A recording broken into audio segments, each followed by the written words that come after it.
Hi everyone. Tonight, we ease back into a world where the air bites, the walls are solid stone, and standing watch in the dark could cost you your fingers if you lose focus. You're at the foot of a medieval castle tower. Torchlight flickers overhead, and the wind sighs through openings in the battlements. The stones beneath your boots are frozen, the kind of cold that sinks straight into the body. If you don't plan carefully, this night could be your last. So before you settle in, take a moment to like the video and subscribe, only if you truly enjoy the content here. And while you're at it, tell me in the comments where you're listening from and what time it is right now. Now lower the lights. Let your eyes relax.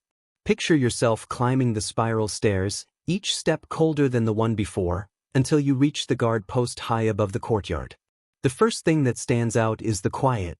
A medieval castle at night is calmer than you might expect, but never completely silent. Horses snort softly in their stalls. Dogs growl when the wind shifts. From far below, the kitchens still release a faint scent of burned meat. The sentry you're relieving rubs his arms hard, teeth clicking as he tells you, "Don't stop moving, or the cold will finish you." That warning is entirely serious. Before central heating existed, even the richest castles were full of drafts by modern standards. Guards understood that freezing nights could be just as deadly as enemy weapons. This raises a practical question. How did they manage to sleep enough to stay functional without succumbing to the cold? One well-established historical fact is that castles were designed for defense, not comfort.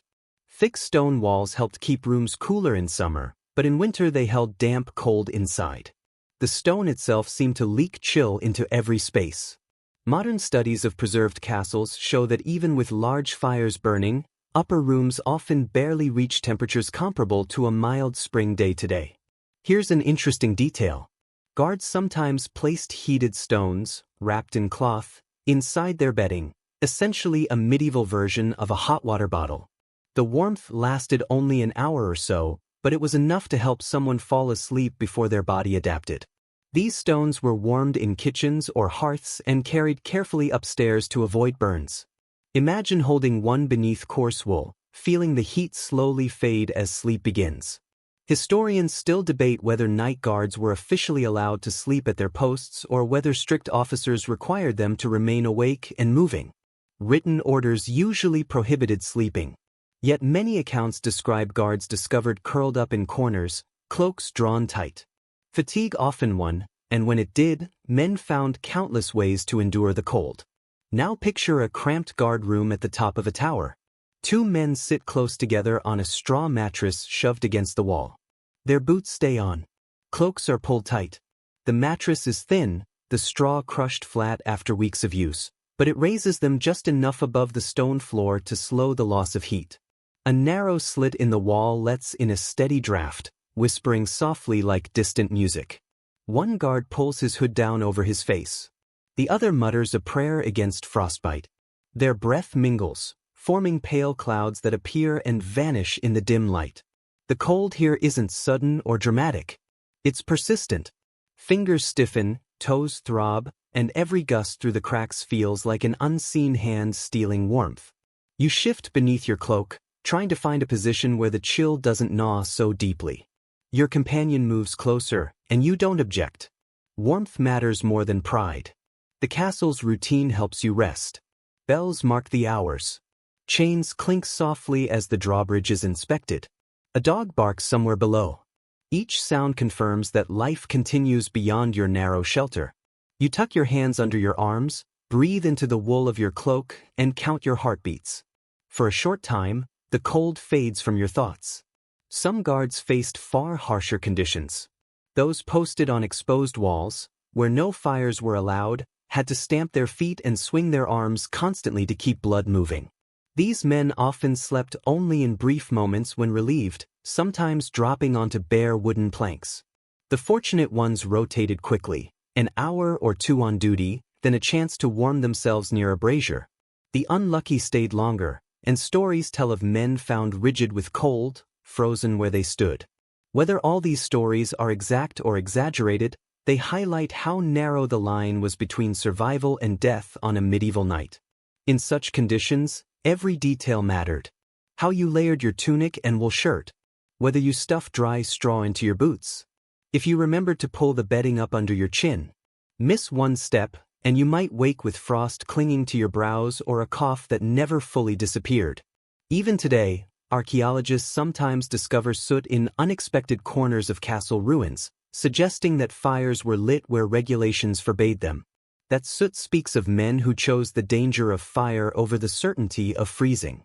As you imagine settling in, the stone pressing cold through the straw beneath you, consider how limited comfort truly was. No soft mattress, no glass windows, no temperature control, only layers of wool, a cooling stone, and the presence of another guard breathing beside you. You draw your cloak tighter, listen to the wind moving through arrow slits, and slowly drift into an uneasy sleep. You wake in that half-aware state, unsure whether the cold is deep inside your bones or only brushing your skin. The guard captain has already passed through, leaving behind nothing but the echo of boots on stone. What remains is the draft that every medieval castle had, no matter how impressive. You can picture a grand hall covered in banners, like in films. But in reality, the walls were never sealed like modern construction. They let air through. They leaked constantly. For a guard trying to rest, those gaps were more than a nuisance, they were unrelenting.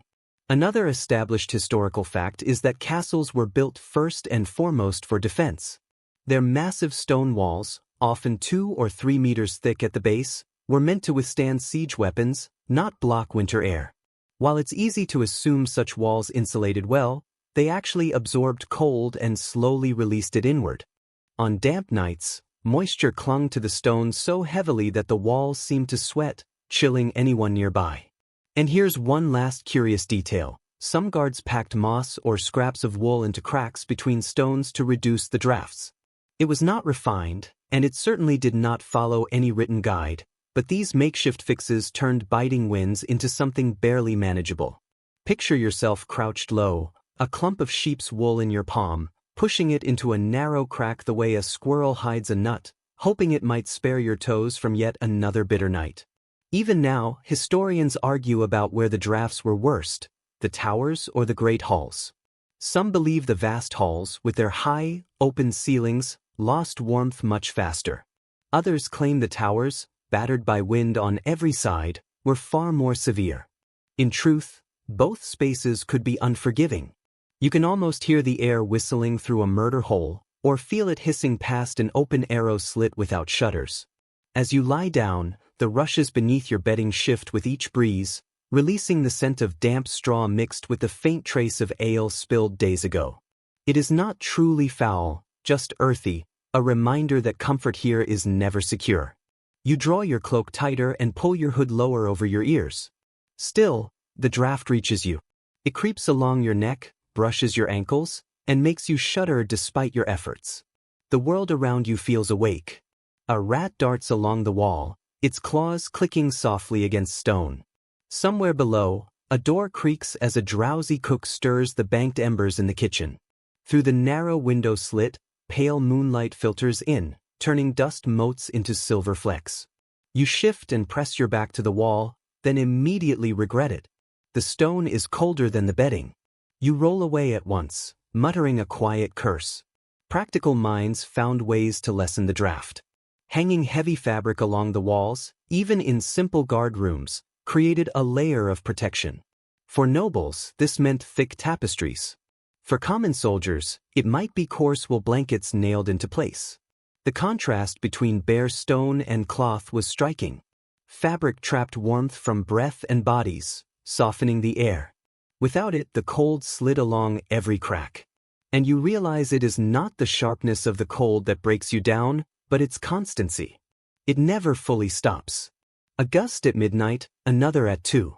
By dawn, the chill feels as if it has seeped into you slowly, hour after hour, like rain from a leaking roof soaking through a cloak. Close your eyes and sense the pattern. Gust, pause, shiver, shift, again and again. You drift off, wake, turn, and drift once more. The draft prevents deep sleep, yet it also becomes part of the castle's presence, reminding you that you are never completely protected. It is as if the castle itself murmurs, "You may guard me, but I decide how warm you remain." Another thought follows. Not every guard suffered the same way. Men hardened by years of outdoor labor before joining a garrison may have found stone rooms little worse than open fields. Others, raised in warmer regions and posted far from home, may have cursed the northern winds more fiercely than any blade. Historians still struggle to understand these differences because records mention punishment for sleeping on duty, but rarely describe how a man actually felt about the cold gnawing at him each night. So you pull yourself in tighter, imagine stuffing moss into another crack, and draw the cloak over your face until only your nose remains free for air. The stone sighs, the draft persists, and at last your body gives in to fatigue. Sleep arrives shallow but steady, carrying you deeper into the night, where even dreams echo with the sound of wind threading through narrow gaps. You wake again, rubbing your arms as if friction alone could summon warmth, and reach for the layers that keep misery at bay. In a world without central heating, your main defense is what you wear and how you use it. It is well documented that medieval people understood layering. A guard might start with a plain linen shirt, add a wool tunic, and then drape a cloak over his shoulders. Each garment was simple on its own, but together they formed a rough shield against the cold. There is something unexpected in how clothing also served as bedding. Soldiers often slept without removing much of their outer gear. Boots stayed on, hoods remained tight, belts loosened only slightly. Some even carried spare clothing not in chests, but wrapped around themselves as they slept. Imagine drifting off fully dressed, every layer stiff with sweat and smoke, yet thankful because each stitch held another pocket of warmth. Scholars still disagree on how effective these layers truly were. Some argue that medieval wool, thicker and more oily than modern fabric, was nearly waterproof and excellent at retaining heat. Others note that once damp, it became heavy and cold, making matters worse. The truth likely lies between the two. A man who kept his clothes dry slept reasonably well. One soaked by rain endured a long, miserable night. Close your eyes and feel the roughness of homespun wool against your skin. It is not soft like modern knitwear, but coarse, with fibers that itch at the neck. You tug at the collar, wishing for ease, yet you accept that the irritation is the cost of warmth.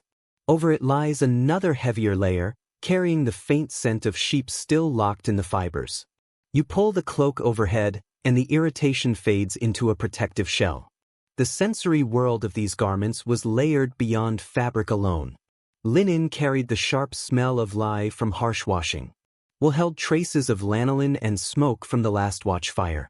Leather straps creaked quietly as you shifted beside another weary guard. These smells and sounds became familiar, almost comforting, small signals of shelter against the cold. It is easy to think of clothing as fashion. Here, it is survival. The layers turn your body into a small furnace, each garment trapping air warmed by breath and blood. You curl inward, guarding that heat, and listen to the slow breathing of another man across the room doing the same. One final detail matters. Not all guards had the same access to clothing. Wealthier soldiers or those attached to noble households might receive lined cloaks edged with fur. Poorer men relied on what they owned, sometimes stitching rags together to resemble a tunic. Picture two men on the same watch, one wrapped in a heavy, fine cloak, the other in a thin, worn shirt, and imagine how differently the night air bit into them. Still, the basic rule applied to both. Add a layer, hold a little more warmth. Remove one, and the cold rushed in. So you tuck your hands into your sleeves, pull the hood low to shade your face, and curl beneath your layered armor of cloth. Outside, the wind whispers, but for now you are protected, wrapped in the slow, steady warmth that only many layers can create. You stir once more, this time pressing your face against something softer than wool. A pelt, heavy and faintly musky, used when linen and wool alone are not enough. Animal hides served as natural insulation against the cold. From fox and bear to sheep and deer, skins were brought into guard rooms and laid over bodies like a final layer of protection. Historical records frequently note that fur cloaks were highly valued by soldiers who managed to obtain them, not only because they provided warmth, but also because they conveyed status. A heavy wolf pelt draped across the shoulders did more than preserve body heat. It signaled that its wearer was more than an ordinary sentry, suggesting access, fortune, or privilege. What stands out is the extent to which men went to secure this comfort. Surviving accounts describe guards removing skins from freshly hunted animals and placing them, still stiff and blood-stained, directly onto their sleeping areas for insulation. Picture resting beneath a partially cured deer hide, its odor strong and its surface coarse, yet knowing it increased your chances of waking alive. It was neither refined nor pleasant, but it was effective when survival mattered most. Modern historians continue to debate how widespread fur use was among everyday garrisons. Some suggest that in colder regions pelts were plentiful, making them accessible to many soldiers. Others argue that fine furs were largely beyond the reach of common troops, who relied instead on scraps, worn hides, or patched second-hand pieces. The reality likely differed from place to place, but the desire for warmth through fur was shared by all.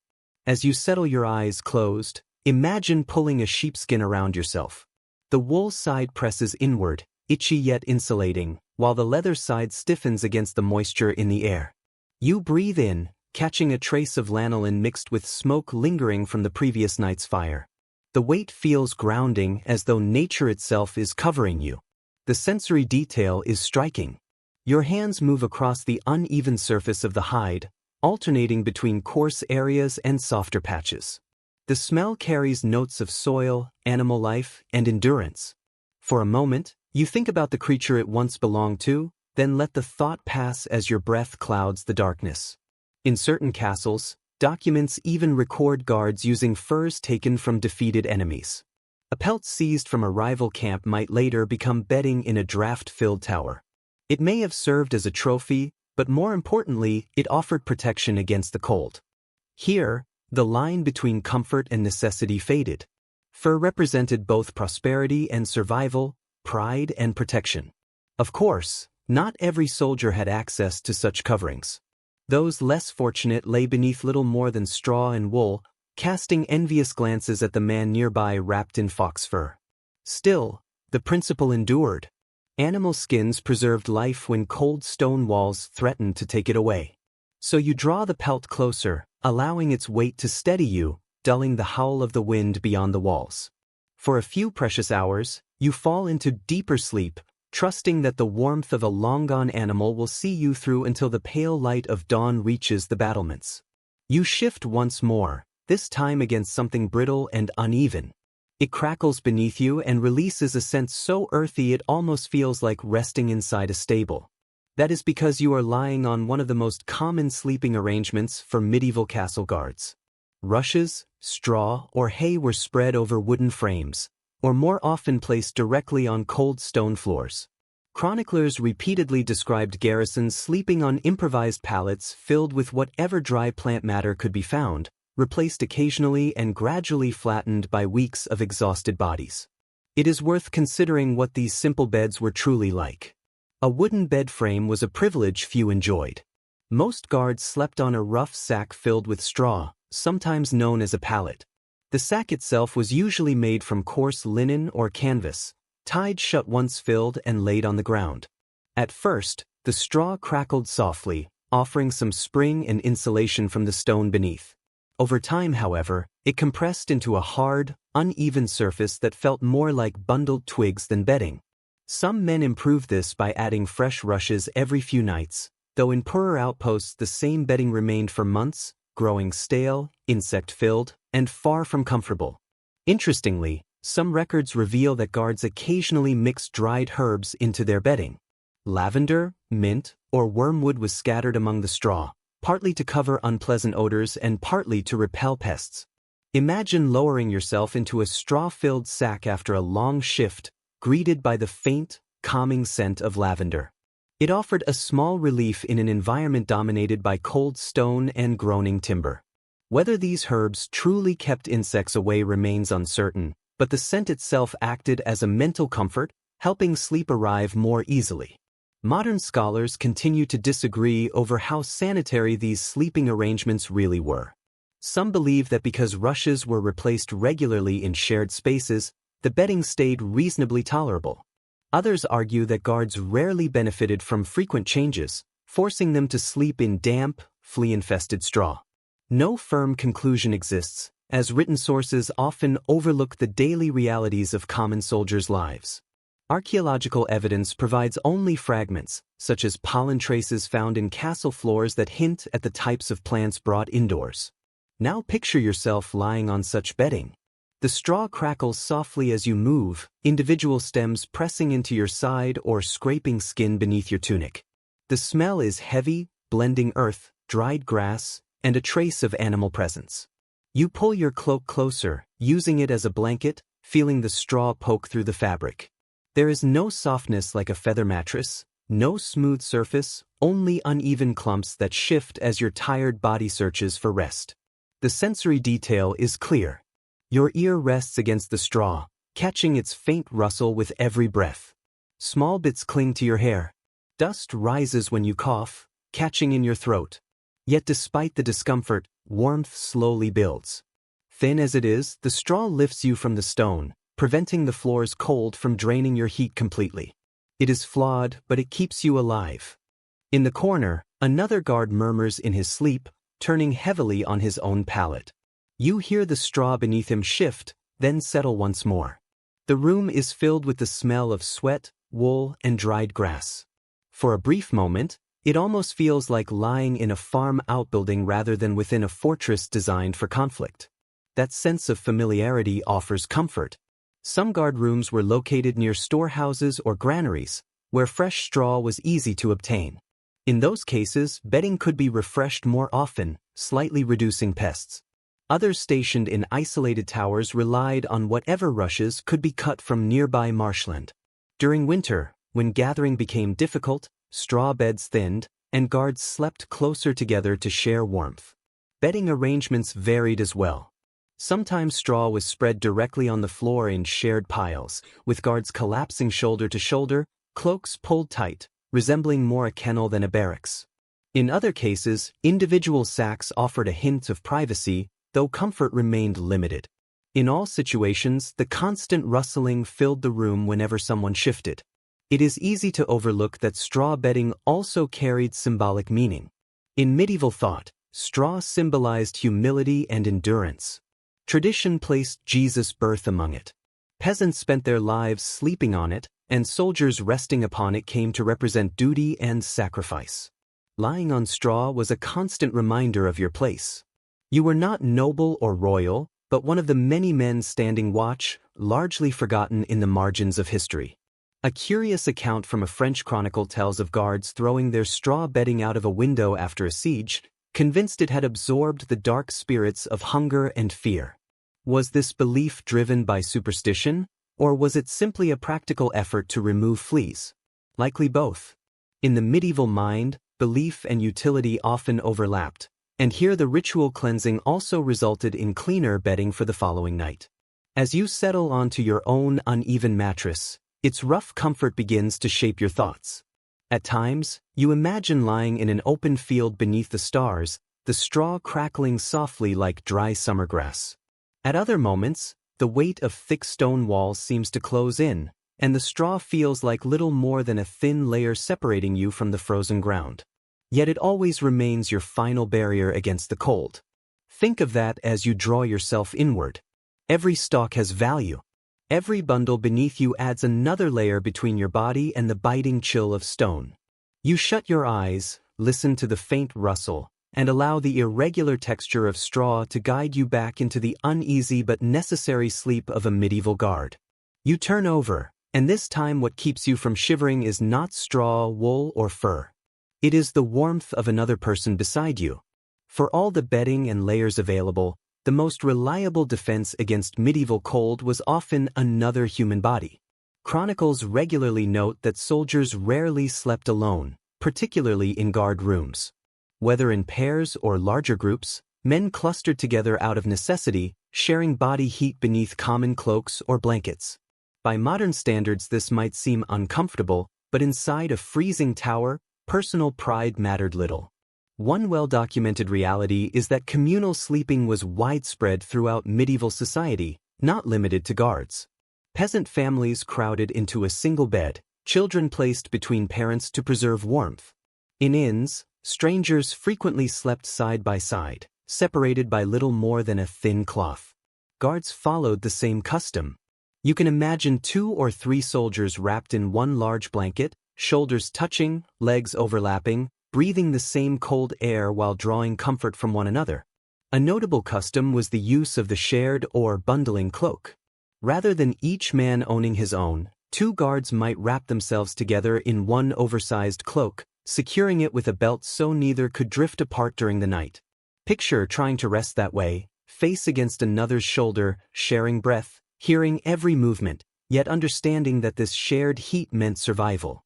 If someone shifted closer during the night, no one objected. Cramped warmth was preferable to freezing solitude. Scholars have long debated how common this practice was among professional garrisons. Some argue it was nearly universal, citing accounts from northern regions where temperatures dropped below freezing even inside castle walls. Others suggest that while peasants and poorer soldiers shared bedding, elite guards in noble households were often given separate pallets for reasons of order and dignity. Still, even among the elite, there are accounts of 2 or 3 men sharing a bed during campaigns. When cold became severe, the distinction between choice and necessity often disappeared. Picture a small guard chamber lit only by the fading glow of a dying brazier. 4 men lie side by side on straw mats, their cloaks overlapping. One murmurs in his sleep, another coughs softly. Shoulders press together, knees collide, arms occasionally brush. The air carries the scent of sweat, leather, and damp wool. Yet within that closeness there is reassurance. Outside, wind shrieks through narrow arrow slits, but inside there is a pocket of warmth formed by mingled breath and bodies. Shared warmth has a distinct sensation. You notice it first where a comrade's arm touches yours, where his knee rests lightly against your side. Gradually, the heat spreads, easing the sharpness of the cold air between you. The sound of his breathing becomes steady and calming. You close your eyes and for a moment, the enclosing stone walls fade from your thoughts. There was also a practical element of safety. Sleeping together did more than conserve heat, it kept men aware of one another. If one shifted restlessly, the others sensed it. If someone grew dangerously cold, companions could wake him, preventing frostbite or worse. In this way, shared sleeping acted as mutual protection. You were never entirely alone on the night watch. Some accounts even mention guards sleeping with their dogs pressed close, animals tucked beneath blankets like fellow sentries. A dog's body heat was substantial, and its alertness made it a valuable companion. Together, men and animals formed a living source of warmth in the draft-filled towers. Not every soldier welcomed this arrangement. Being wedged between 2 snoring men after a long day of duty could be unpleasant. The straw shifts beneath you, cloaks move above, and you cannot turn away without losing warmth. It is confining, uncomfortable, and sometimes undignified. Still, most accepted it because isolation in the cold was far worse. The psychological effect of such closeness mattered as well. In an age when survival depended on unity, sleeping shoulder to shoulder reinforced trust. You relied on one another not only in daylight combat, but also through shared warmth at night. Bonds formed in that proximity, during quiet hours when men endured the same discomforts and breathed the same air. That closeness, however unremarkable, was part of a soldier's existence. So you close your eyes again, aware of another man's arm resting nearby, feeling warmth pass through heavy cloaks. The cold remains, but it retreats to the edges of the room, driven back by the collective heat of bodies. You drift in and out of sleep, listening to snores and murmurs, knowing that within this small circle of comrades, you will endure the night. For a brief moment, you feel thankful. Thankful for the awkward closeness, the rough cloaks, the warm breath against your cheek, because all of it means survival. Throughout the long history of guard rooms, this simple act of sleeping together preserved countless lives, even if few chroniclers recorded it in detail. You pull the cloak tighter around both of you, follow the rhythm of shared breathing, and allow sleep to take you again, carried by a warmth that no draft can fully defeat. As the watch bell sounds once more, the warmth of comradeship gives way to another source of comfort. In the darkest guard chambers of medieval castles, where stone walls felt like an icy tomb, the humble brazier or coal pan served as a stubborn answer to the cold. Castle inventories show that such portable heat sources were common. Iron or bronze braziers filled with glowing coals could be carried up narrow staircases to guard rooms, where men gathered around them instinctively. One surprising detail in the records is that some of these braziers were nothing more than buckets of sand with hot coals poured on top, simple tools standing against the relentless cold. A soldier might pull the brazier into his corner, place his boots close to it, and hope the embers stayed alive long enough to warm frozen feet. Yet this small comfort came with real risk. A coal pan could smolder for hours, slowly filling a sealed room with suffocating smoke, or worse, ignite the rushes on the floor. Picture slipping into restless sleep only to jolt awake as sparks crackle in the straw nearby, fear colliding with cold in an instant. Scholars still debate how commonly such braziers were permitted in towers. Some historians believe captains forbade them in guard posts, judging fire a greater threat than freezing temperatures. Others maintain that portable heat was necessary in northern regions, provided strict rules governed how flames were watched. Archaeological evidence, scorch marks on stone floors, ash packed into cracks, suggests that regardless of regulations, soldiers frequently took the risk. Imagine the setting. The guard chamber lies in near darkness, broken only by the dull red glow in the brazier's bowl. Shadows slide along the walls, shaped by the unsteady coals. 4 men gather close, hands extended, their breath blooming white in the cold air. The brazier gives a soft pop as a coal shifts, releasing a faint ribbon of smoke. The warmth is minimal, just enough to blunt the chill, but here it feels almost luxurious. You edge nearer, stretching stiff fingers until the returning blood stings. The iron pan throws off a sharp, metallic heat that prickles the skin. You move your boots closer, leather faintly steaming where damp meets fire. Smoke and iron mix with the constant smell of wet stone. Now and then, a guard spits onto a glowing coal for amusement, the hiss sending a ghostly plume upward. Some guard rooms used more carefully designed braziers. Wealthier castles issued pans with pierced lids to contain sparks and reduce danger. Others relied on whatever could be found: an old cooking pot, a dented shield beaten into a bowl, even a flat stone scattered with embers. These solutions came from necessity, not comfort. Still, fire was always a double-edged tool. Stories circulated of men who died not from cold, but from smoke, especially when rooms were sealed against winter winds. Too little airflow and the braziers slowly poisoned everyone in their sleep. Too much and the coals died too soon. Each night required a careful balance, a risk accepted again and again. Yet consider how that glow must have felt in the depth of winter. A brazier offered more than heat, it provided light. In a world where darkness pressed in almost physically, the steady red pulse of embers became a mental anchor. Guards could rest with eyes half open, reassured by the living fire. Without it, the interior of a stone tower was total blackness, chilling both body and spirit. There was even a superstition recorded in some accounts.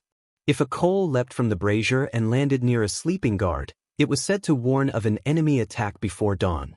Whether coincidence or an attempt to impose meaning on random danger, the belief lingered. One can imagine guards murmuring prayers over the embers, fearing the fire almost as much as they valued it. The sensory details remain vivid. Hands hover above the coals, palms tingling, one side of the face warmed while the other stays cold. Firelight flickers behind closed eyelids as sleep approaches. Occasionally you stir, nudging the embers with an iron rod, sparks rising like brief stars in the confined dark. The brazier crackles softly, drawing you into its steady rhythm.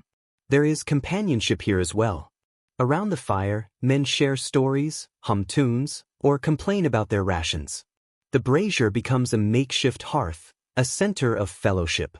Muted laughter lifts the mood, as though coaxed out by the flames themselves. You pull your cloak tighter, lean closer, and feel both body and mind relax. Still, the threat never truly fades. You notice the rushes on the floor, dry and ready to burn.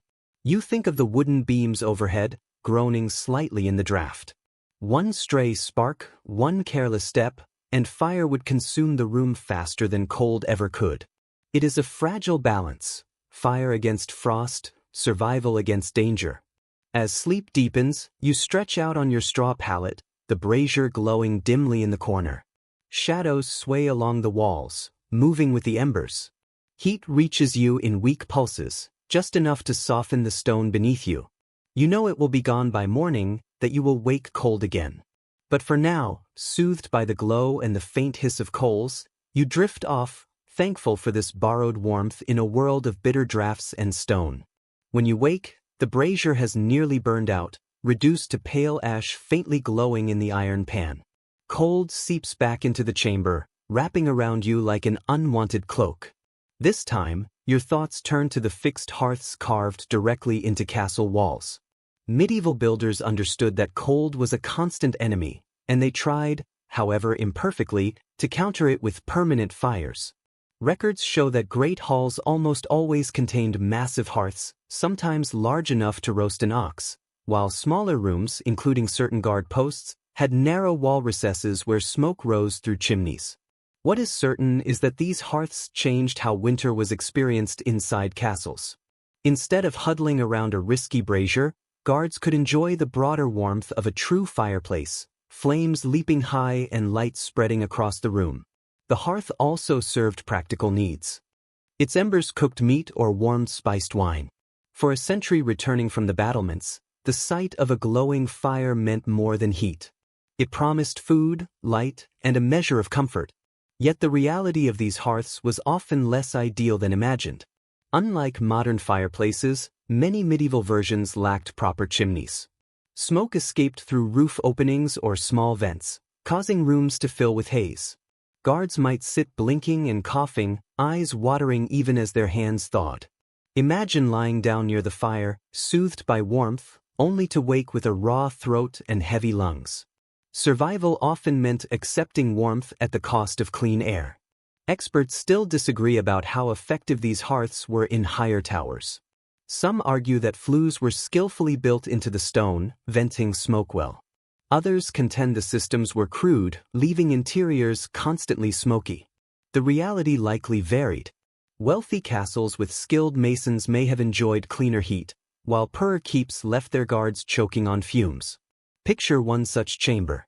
A small fireplace glows in the wall, logs snapping and spitting.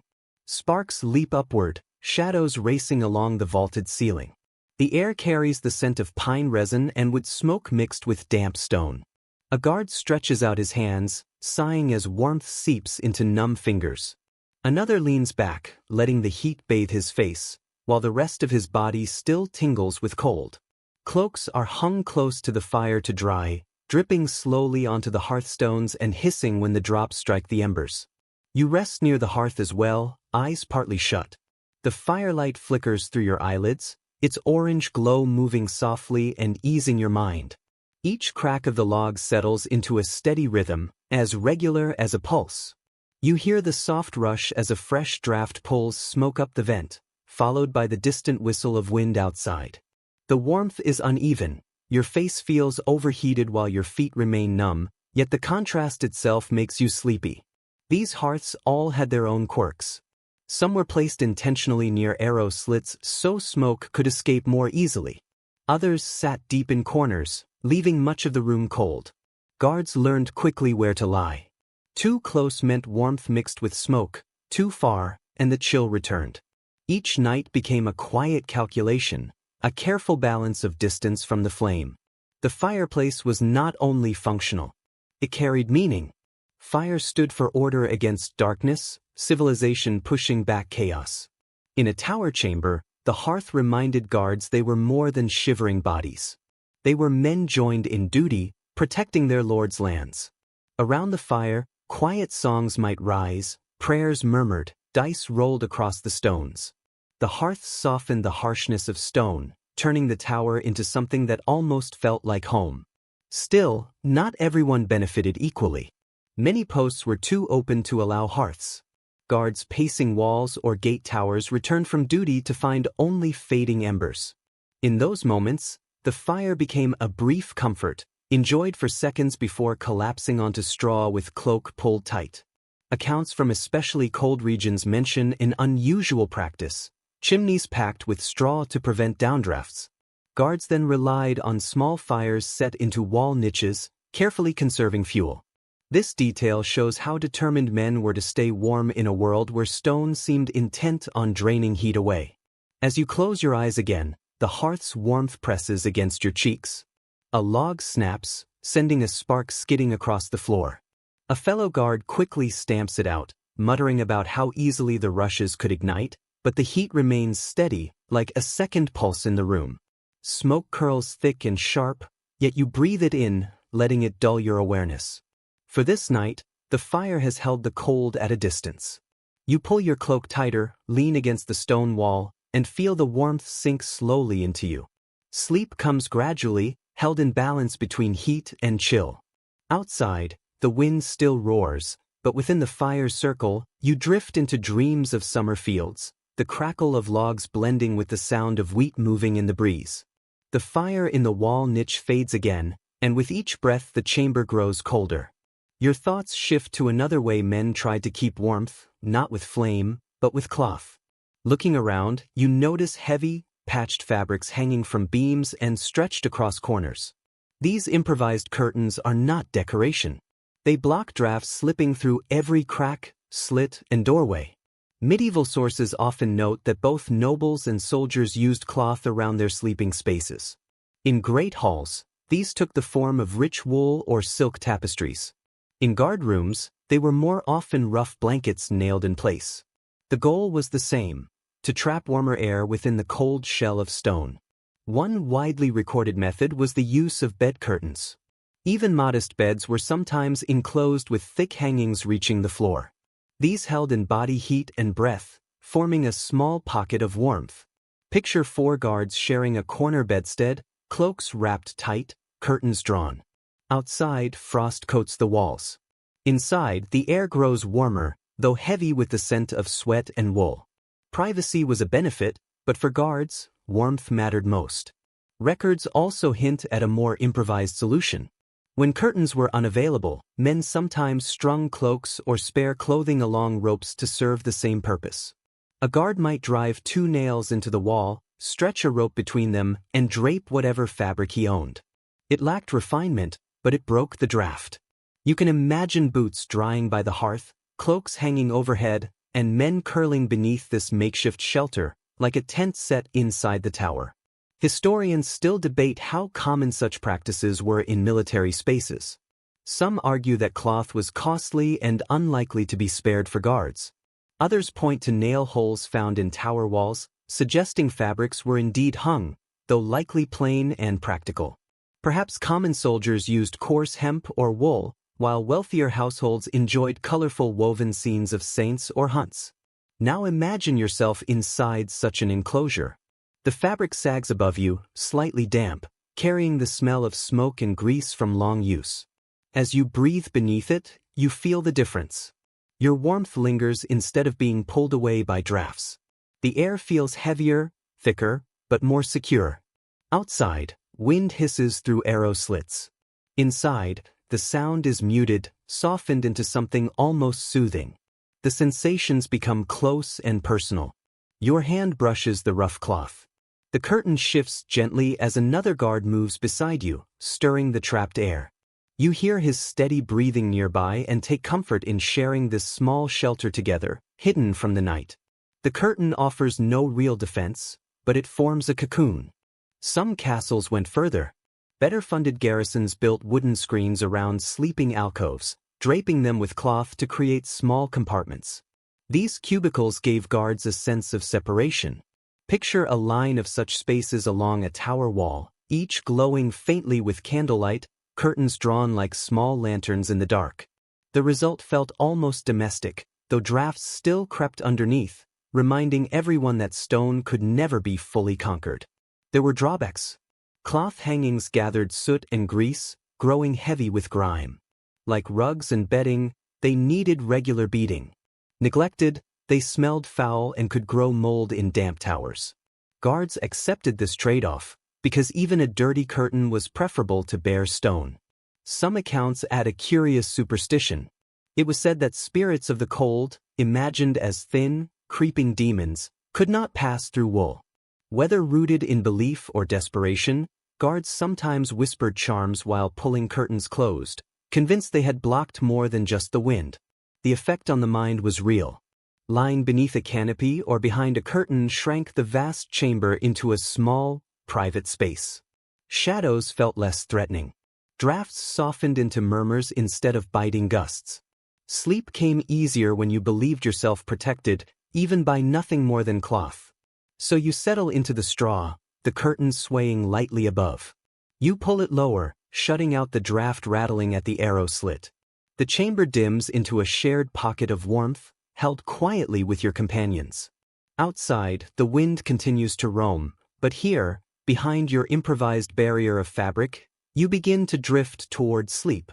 The stone walls still press their cold into the chamber, yet wrapped in wool and shielded by a hanging curtain, you have managed to outmaneuver the chill, at least until morning. The curtain shifts with the draft, and your thoughts turn to another solution, one that brings warmth from within rather than without. Guards in medieval castles, like peasants in rural homes or nobles in their grand halls, placed strong faith in drink as a defense against the cold. Tankards of ale, cups of mead, or, on fortunate evenings, mulled wine spiced for flavor served as their internal insulation. Historical sources remind us that fermented beverages were safer than water and more accessible than milk. But during the deep freeze of a guard's night watch, the key appeal was straightforward. Alcohol was believed to generate warmth. It is well established that beer and ale were core elements of the medieval diet. Even low-ranking sentries received daily portions, not as indulgence, but as necessity. These liquid calories provided energy, while the mild alcohol eased aches and softened the sharp bite of cold. One can easily imagine a guard ending his shift, draining a cup of thick, murky ale, then settling onto his straw bedding, feeling warmth spread through his chest as though he had swallowed a small flame. Some chronicles reveal an unexpected detail: guards occasionally warmed their drinks. Heated ale or mead thickened with honey was thought to help men rest more deeply in frigid rooms. Spices such as cinnamon or cloves, costly imports and therefore uncommon, were sometimes added when available, turning the drink into both remedy and rare pleasure. Picture holding a steaming mug, its sweet scent rising as frost creeps along the stone walls. It was comfort made liquid, perhaps the closest thing to central heating a medieval soldier could experience. Scholars still debate how effective this practice truly was in combating cold. Modern science explains that alcohol draws blood toward the skin, creating a sensation of warmth while actually allowing the body to lose heat more quickly. Did medieval guards unknowingly increase their risk of hypothermia, or did the dense calories from malt and honey-rich drinks offset that danger? The historical evidence remains inconclusive, leaving the question open to interpretation. Consider the physical experience itself. You lift the wooden cup to your mouth, its rim rough and slightly splintered. The ale inside is thick, almost chewy, with a strong yeasty bite. It lacks the crispness of modern beer, instead tasting earthy, heavy, and faintly sour. You swallow deeply, brushing foam from your beard, and soon the impression of warmth spreads through your chest. A fellow guard passes with a jug of mead, golden and sticky, its sweetness lingering on your tongue. The warmth seems to grow, your head lightens, and the cold feels distant, if only in your mind. The social role of drink was just as important. Near a brazier or hearth, guards shared cups, raising tired toasts together. A single jug might pass from hand to hand, laughter replacing complaints. For a brief time, companionship eased hardship. The clink of mugs echoed softly against stone, a small defiance against the silence of night. One notable anecdote appears in a 14th-century garrison record. A commander reprimanded his men for cheating their rations by dropping heated stones into their ale, causing it to froth and expand as if increasing in volume. The result tasted burnt, but in harsh winters, soldiers preferred ruined drink to none at all. Drinking also carried a ritual meaning. Guards sometimes pledged oaths over shared cups, promising to remain awake or to rouse one another if sleep threatened. In this way, drink became more than sustenance. It was a bond that held men together during long, cold vigils. Without it, the night felt endless and oppressive. With it, darkness became tolerable, even faintly amusing. Still, alcohol was a double-edged tool. Excess dulled awareness, and records mention guards who slept through alarms after drinking too much. Punishments were severe, as one man's lapse could place an entire fortress at risk. Yet the custom persisted, as commanders understood that banning drink altogether risked rebellion or deep despair. Now imagine the chamber again. A brazier glows weakly in the corner. Curtains stir in the drafts. Straw rustles beneath you, and in your hands rests a wooden mug half filled with warm mead. The sweetness lingers on your tongue. Your cheeks flush with false heat, and for the first time that night you smile. The fire may dim, the curtain may sway, but a small warmth remains within. As sleep approaches, you set the mug aside and pull your cloak tighter. Your breath carries a hint of honey. Nearby laughter fades into snores. The cold has not vanished, but it is muted for now. In that blurred moment between wakefulness and sleep, it becomes clear why generations of guards believed ale, mead, and wine were their strongest allies against the relentless cold of castle nights. Yet the sweetness of mead lingering in your mouth and the rumble in your stomach remind you that warmth did not come from drink alone. It also came from food, dense, heavy meals that filled the belly and fueled the body through long hours of cold. Medieval soldiers understood instinctively what modern science confirms. Eating well helps the body resist low temperatures. Chroniclers often note that guards were issued bread, cheese, salted meats, and sometimes porridge, rations intended for energy rather than pleasure. One well-documented detail is that winter sentries often ate before sleeping, specifically to protect against the cold. A slab of dark rye bread packed with coarse grains, paired with a chunk of salty pork fat, might seem unappealing today, but to an exhausted guard, those calories meant endurance. Fat burned slowly, producing steady internal heat that no cloak could match. A soldier who slept hungry woke colder, weaker, and more prone to error on the next watch. There is something quietly endearing in scattered accounts. Guards sometimes saved bits of food, not to eat immediately, but to keep close as a midnight snack. Imagine turning over in a draft-filled chamber, reaching into a pouch for a piece of hard cheese, and chewing slowly in the dark as others sleep.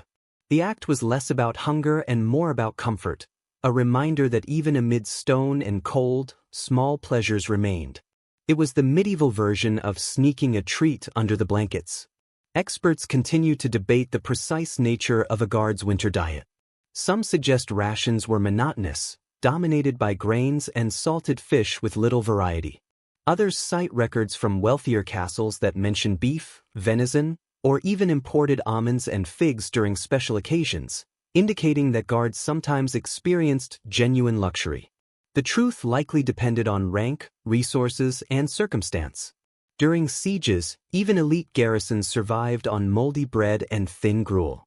In calmer periods, however, rich meals before rest were common practice.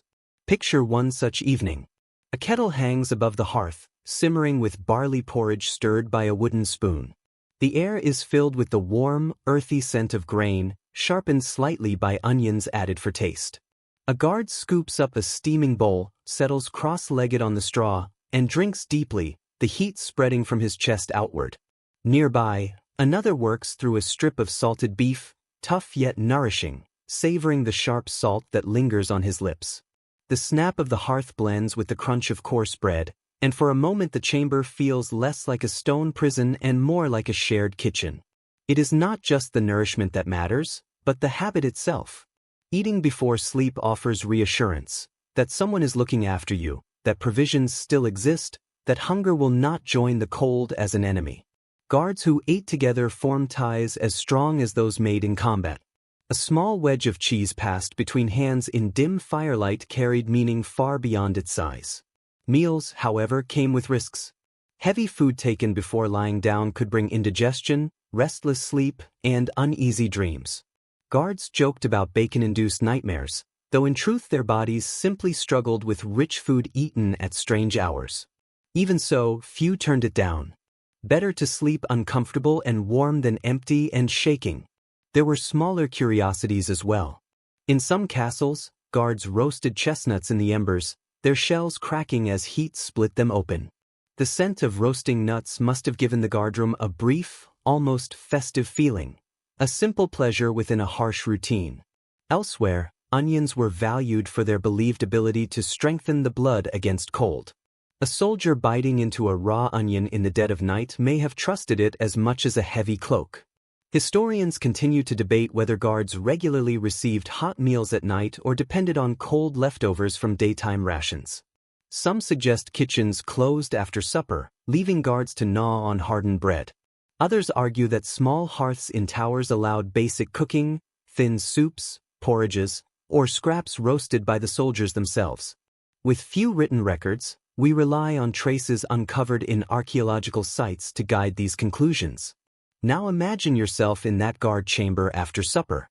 The brazier still glows, curtains shift gently in the draft, and the scent of barley porridge hangs in the air. Your stomach is full and pleasantly heavy, warmth spreading from within.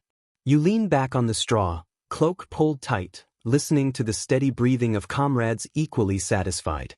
For a while, the cold seems far away, pushed back by the quiet furnace of digestion. The sensations linger as sleep approaches. Salt still tingles on your lips.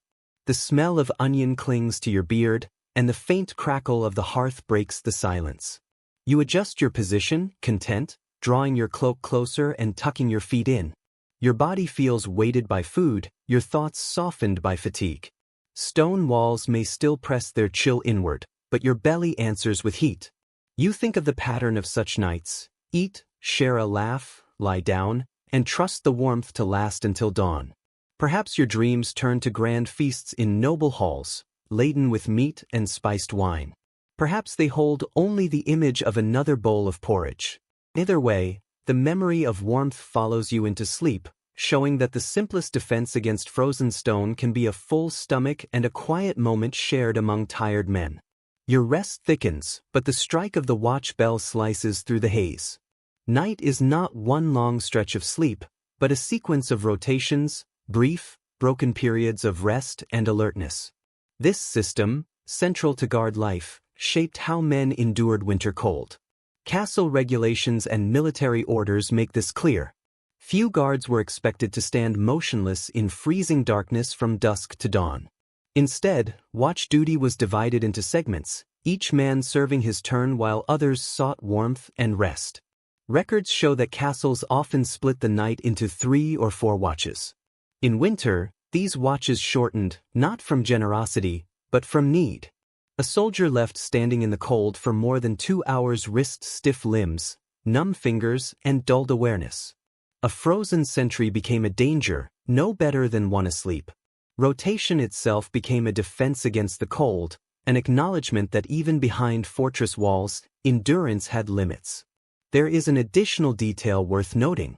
Some castles used bells or horns to mark the change of watch, not only to wake the next group but also to reassure the entire garrison that order was maintained. Picture yourself half asleep on straw, hearing the distant call of a horn from the battlements and knowing another man has taken your place. That sound brings relief, a promise that for the next hours you may rest without blame. Historians disagree on how strictly these schedules were enforced. Some believe discipline was rigid, with officers inspecting posts to catch anyone sleeping. Others argue that in smaller castles, watch changes were looser, guided by practicality and agreement among soldiers. The reality likely shifted with circumstance. During sieges or heightened danger, discipline tightened. In quieter times, men adjusted their own patterns of rest and duty. Inside the guard chamber, 2 men rise slowly, pulling cloaks over their shoulders and stamping feet to chase away sleep. Their companions groan, turn inward under blankets, and enjoy the brief relief. The new watch heads for the stairwell, boots echoing softly on stone, breath already fogging in the cold air. Those remaining huddle closer to the brazier, rest heads on folded arms, and surrender to exhaustion. The room breathes with movement, the rustle of straw, shifting bodies, murmurs of half-formed dreams. The sensation of this system is distinct. You are never fully asleep, never fully awake. Bells, footsteps, and quiet voices intrude again and again. Rest is shallow and broken, yet frequent enough to keep you going. Each time you lie down, you know it will be brief. You curl tighter, warming your breath against your hands, collecting heat in short fragments of sleep. There is fellowship in this rhythm. Men returning from watch warm themselves, then gently rouse the next pair. Complaints are whispered, curses exchanged, but the order holds. Each guard trusts that his turn will end, just as others did before him. That trust depends on shared effort. Without it, resentment would grow. With it, a harsh but reliable rhythm takes shape. One unusual account survives from a Scandinavian garrison. Guards were required to sing or whistle softly as they approached sleeping comrades. The sound was meant to prevent panic in the dark, ensuring the waking man recognized a friend, not an intruder. Imagine stirring to an off-key whistle, groaning awake and reaching for your cloak while others sink back into sleep. It is an intimate exchange, this constant passing of alertness and rest. The system had its dangers. A man woken too often might stagger through his watch half-conscious, exposed to both cold and air. Others, left resting too long, could oversleep and miss their turn entirely. Yet despite its flaws, this pattern of shared duty and interrupted rest remained one of the most effective ways guards endured the long, frozen nights. Punishments ranged from fines to lashings, but the harsher consequence was often the resentment of fellow guards, who were forced to spend longer hours in the cold because of someone else's neglect. Now, picture yourself settling into that routine. You lie on a straw pallet, pulling your cloak up to your chin. A bell rings softly, its sound carrying through the stone halls. Somewhere above, a horn answers. Two men rise, and the echo of their boots fades down the stairway. You shift slightly, relieved it is not yet your turn, and sink back into what little warmth you have. Yet even as you drift, your thoughts remain tense, waiting for the next bell, the next tap on the shoulder, the moment when duty calls again. This pattern shapes the night. It is not comfort, nor real rest, but a balance between alertness and survival. Sleep comes in pieces, dreams come in pieces, life itself feels fragmented, but together those fragments are enough. Enough to stay alive, enough to keep the castle secure, enough to endure another bitter night on the wall. As the horn's echo dies away, your thoughts wander to the castle's structure, to the hidden spaces where guards sometimes found a little extra warmth. One of the most effective, though rarely spoken of openly, was sleeping above the stables. Horses, oxen, and even pigs produced immense heat, and that warmth rose through the floors into the rooms above. Household records and architectural surveys show that some garrison quarters were intentionally placed near or over animal stalls, not only for convenience but also to benefit from this steady source of heat. Medieval builders clearly understood the value of animal warmth. In monasteries, novices sometimes slept above byres, where the livestock below released a constant haze of warmth through gaps in the boards. Guards followed similar practices. A sentry descending from an icy wall into a chamber above a stable would feel, by contrast, as though he had entered a bathhouse. It was still cold, but no longer dangerously so. The animals' heat kept frost from forming on bedding, and their noises created an unusual kind of lullaby. There is something striking about imagining this setting. Warm air rising from below carried the smells of hay, manure, and animal musk. To a modern nose, this might seem unpleasant, but to an exhausted guard it signaled safety. That scent meant warmth, meant life moving just beneath the floor. One could fall asleep listening to muffled horse snorts, hooves shifting in straw, the slow rhythm of hay being chewed in darkness. The room was less a simple chamber and more a shared system where humans and animals exchanged breath and heat. Historians still debate how widespread this practice was. Some argue it was intentional, pointing out that many keeps placed stables on lower levels with guard rooms directly above. Others note that not all fortresses allowed such closeness, especially wealthier or more formal ones where odors were unacceptable. Reality likely lay between these views. Poorer castles relied on animal warmth out of need, while richer lords could separate people and livestock. Imagine the scene through your senses. You lie on your straw mattress, hearing horses move below, tails brushing flies even in winter, an occasional snort breaking the quiet. The air around you is warmer than in the tower above, carrying the mild sweetness of hay mixed with sharper manure. At first, your nose tightens, then eases. The smell becomes part of daily life. Your body relaxes in the warmer air, your breath no longer fogging as heavily in the dark. There were also superstitions tied to this closeness. Some guards believed sleeping above animals protected them from nightmares, as beasts absorbed harmful spirits. Others feared the opposite, that animal energies might rise with the warmth and slip into human dreams. Whether mocked or feared, these ideas shaped how men spoke of their quarters. A sudden snort in the night might be taken as a sign from an unseen world. Still, beyond belief, the warmth itself was undeniable. At times, guards even spread their bedding directly in stable lofts, where piles of hay acted as insulation and the heat below kept frost away. These lofts smelled strongly of grass, and sleeping there blurred the boundary between soldier and laborer. But survival often erased such distinctions in medieval life. The social aspect mattered as well. Chambers above stables were usually small and crowded, forcing guards to sleep close together. Bodies pressed shoulder to shoulder, listening to the animals below, forming an unusual community of men and beasts united against the cold.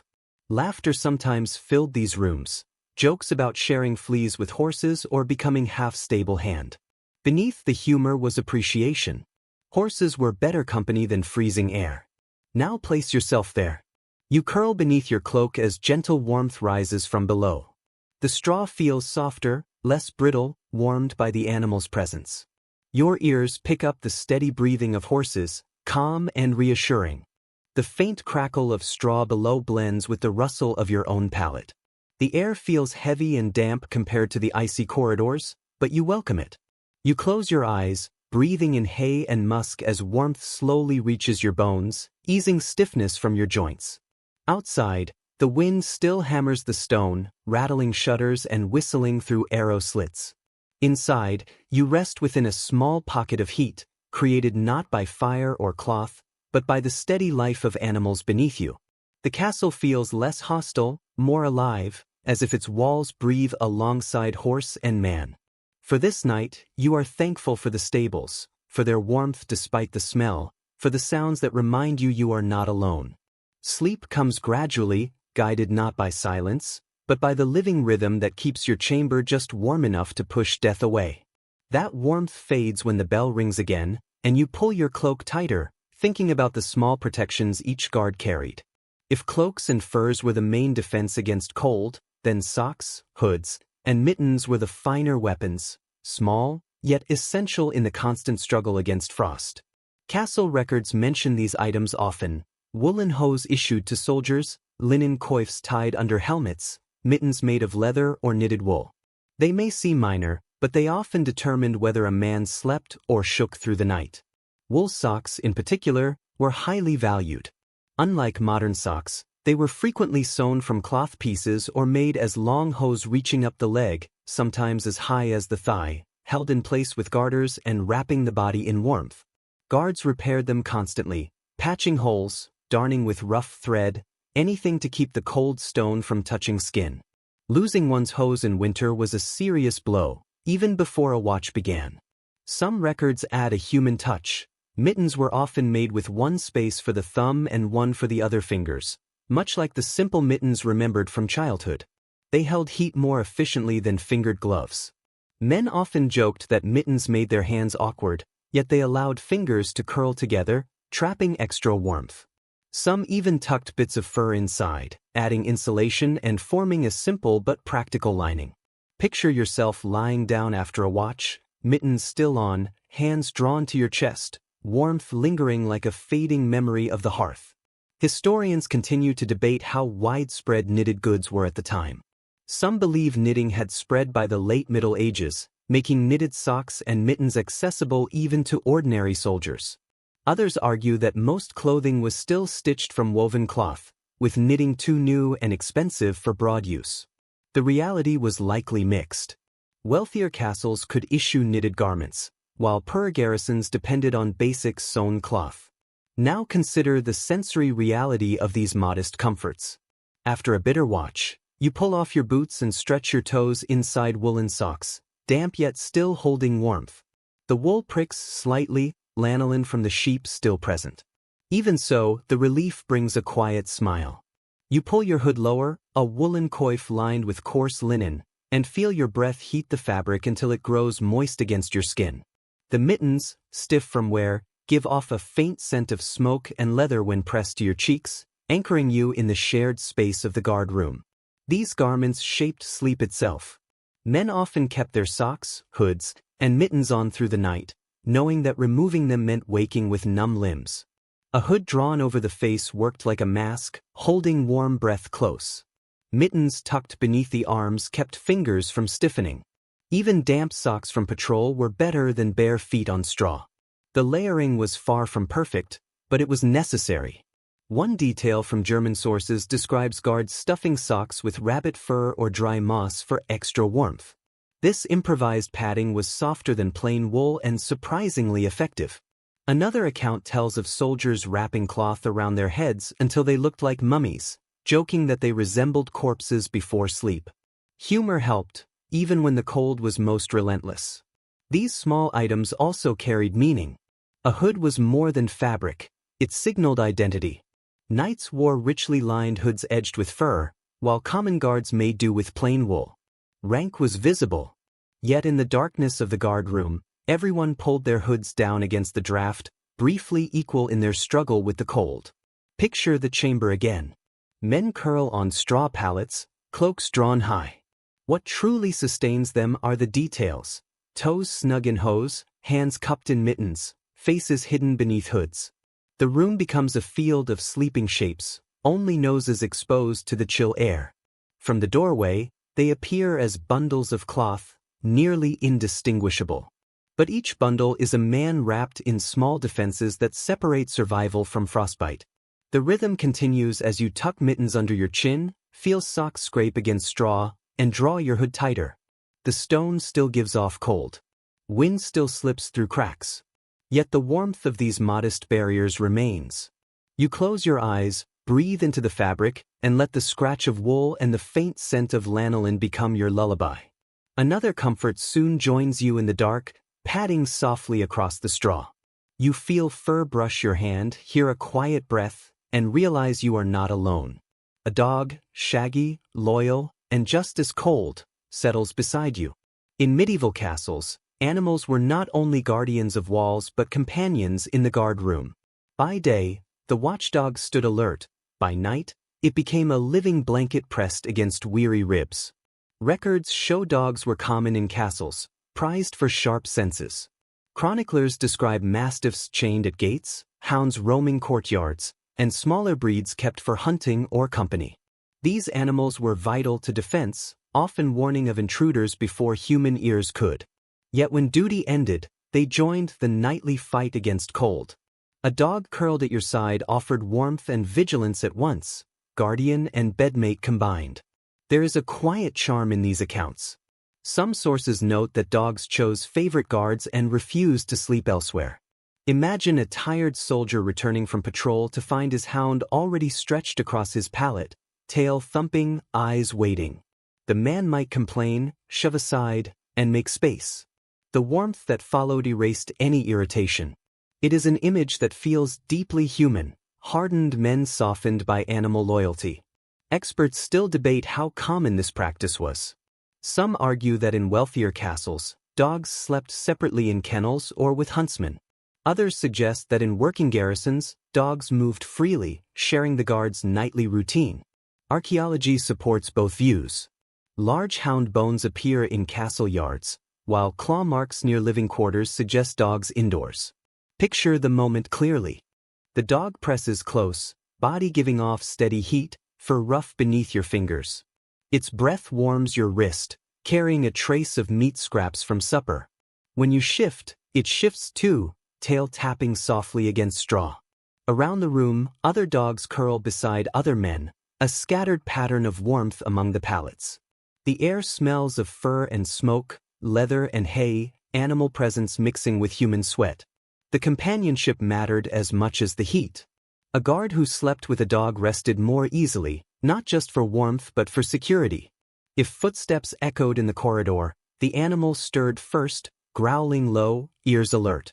A man could keep his face buried in his cloak, trusting his companion to warn him. That assurance was invaluable in a world where danger often arrived quietly. One unusual detail survives in a ballad describing a dog stretched across a knight's feet, guarding both warmth and honor. It blends poetry with practicality.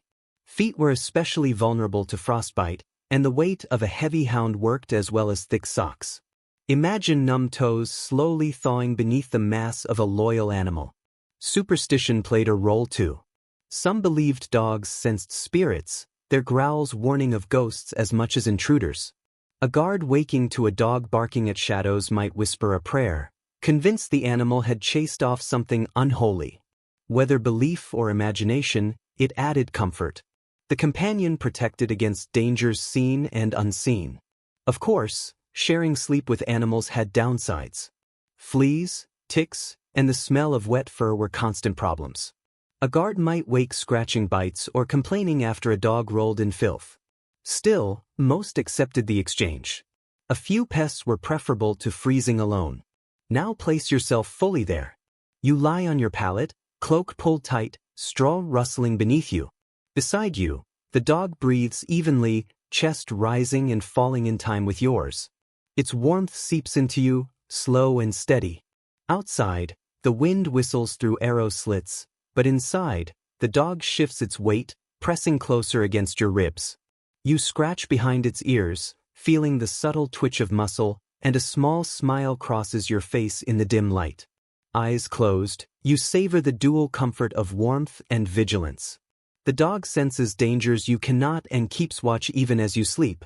In return, you share your pallet, your cloak, your breath.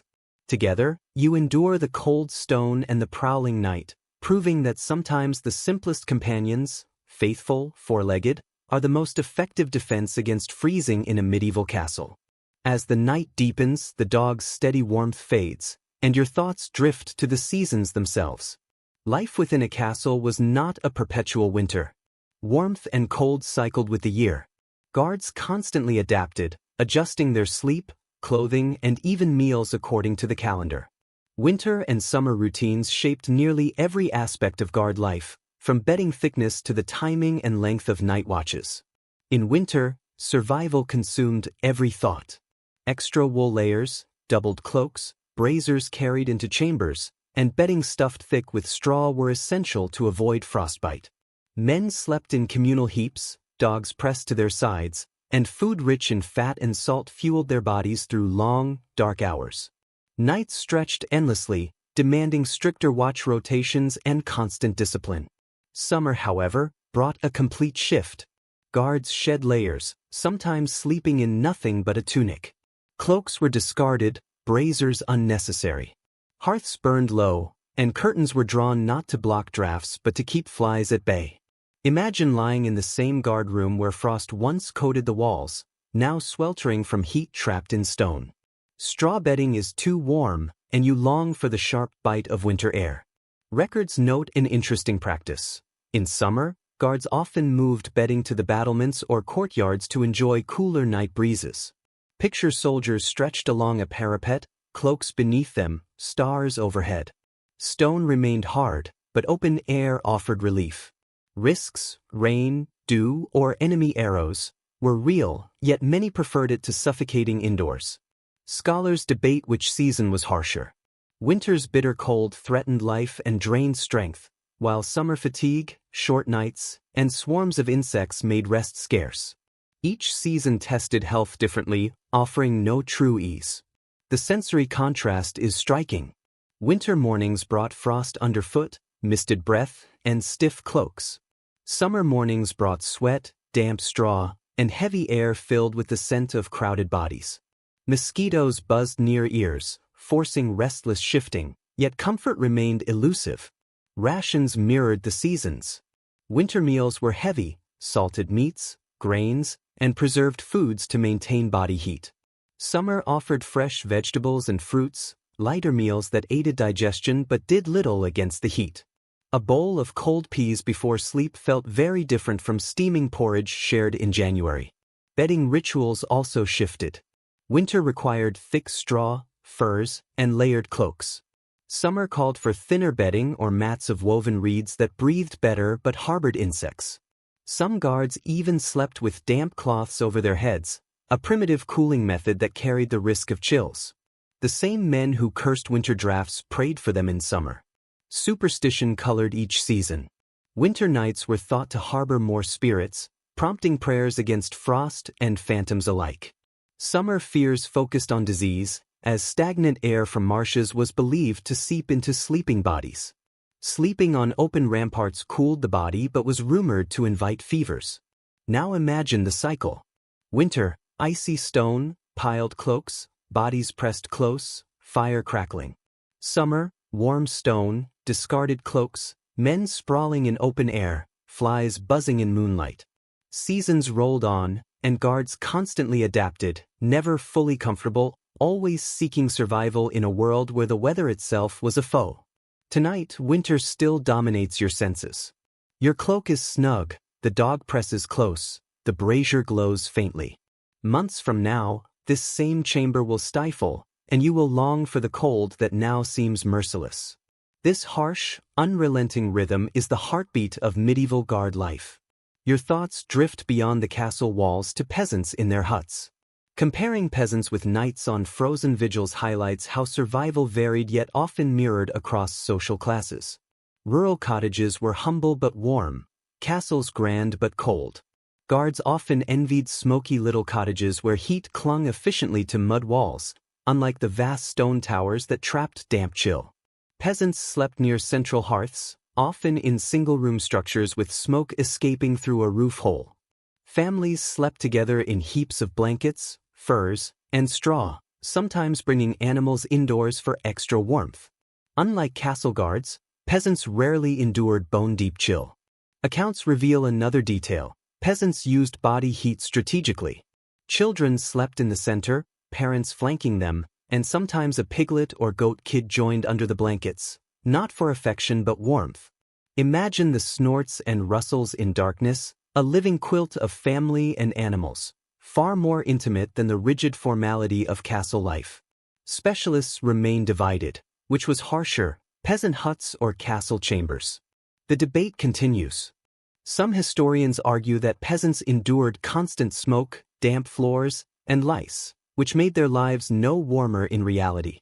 Others counter that the vast scale of castles, with soaring ceilings and drafty corridors, put guards at greater risk of frostbite.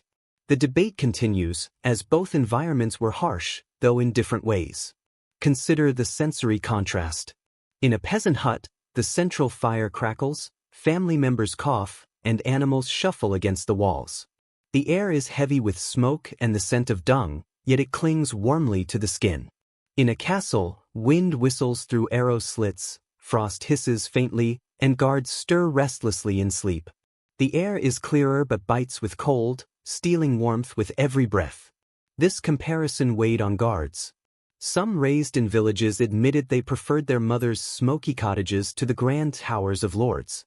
Others insisted that serving in castles was an upgrade, fleas and frost included, since food was reliable and shelter secure.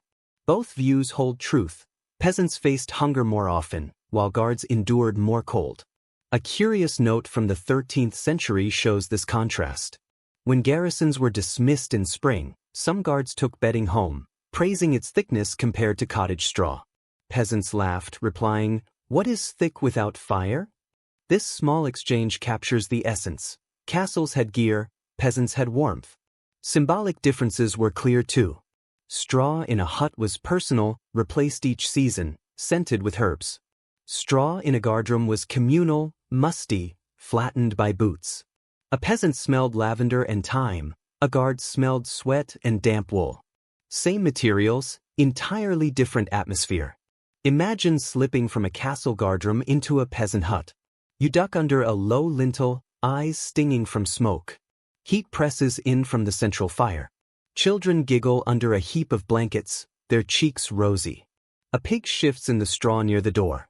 You cough, squint, and think, not noble, not grand, but warm. Then step back into the castle. Soaring ceilings, fluttering banners, stone walls cold to the touch.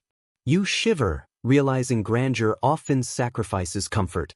This shaped guard psychology. Many longed for the simplicity of huts, where warmth was shared. Others prided themselves on enduring castle hardships, seeing sleeping in cold towers as a badge of honor, proof of toughness and loyalty. You settle on your pallet, weighing both worlds. The hut, smoky but warm. The castle, clean but cold. Each has burdens, each fleeting comforts. You tug your cloak tighter, longing for the snug chaos of a cottage fire, resigned to the icy grandeur of stone, and drift into uneasy sleep. Caught between these worlds, thoughts turn to another influence: monastic routines. In the Middle Ages, castles and monasteries often stood side by side, and monastic discipline shaped garrisons. Guards and monks were divided by walls and duty, yet their nights were similar. Both rose at odd hours, endured cold stone dormitories, and relied on strict schedules to navigate the long dark. Monastic bells dictated rhythm across medieval Europe. Midnight prayers, dawn chimes, lords and garrisons alike heard them. Guards' nights were punctuated by these sounds, unwillingly marking their time. Just as monks shuffled into cold chapels to chant, soldiers shifted on straw pallets, half awake, reminded that time belonged to the bell. Accounts of mixed communities reveal monks sometimes acted as moral overseers for garrisons, enforcing discipline in sleeping and waking. In castles under bishops or abbots, guards followed routines resembling monastic life, rising at set hours, sleeping communally, keeping silence after nightfall. Weary soldiers, itching to laugh or curse, were hushed by monks gliding through guardrooms like shadows, reminding them that silence was sacred even in bitter cold.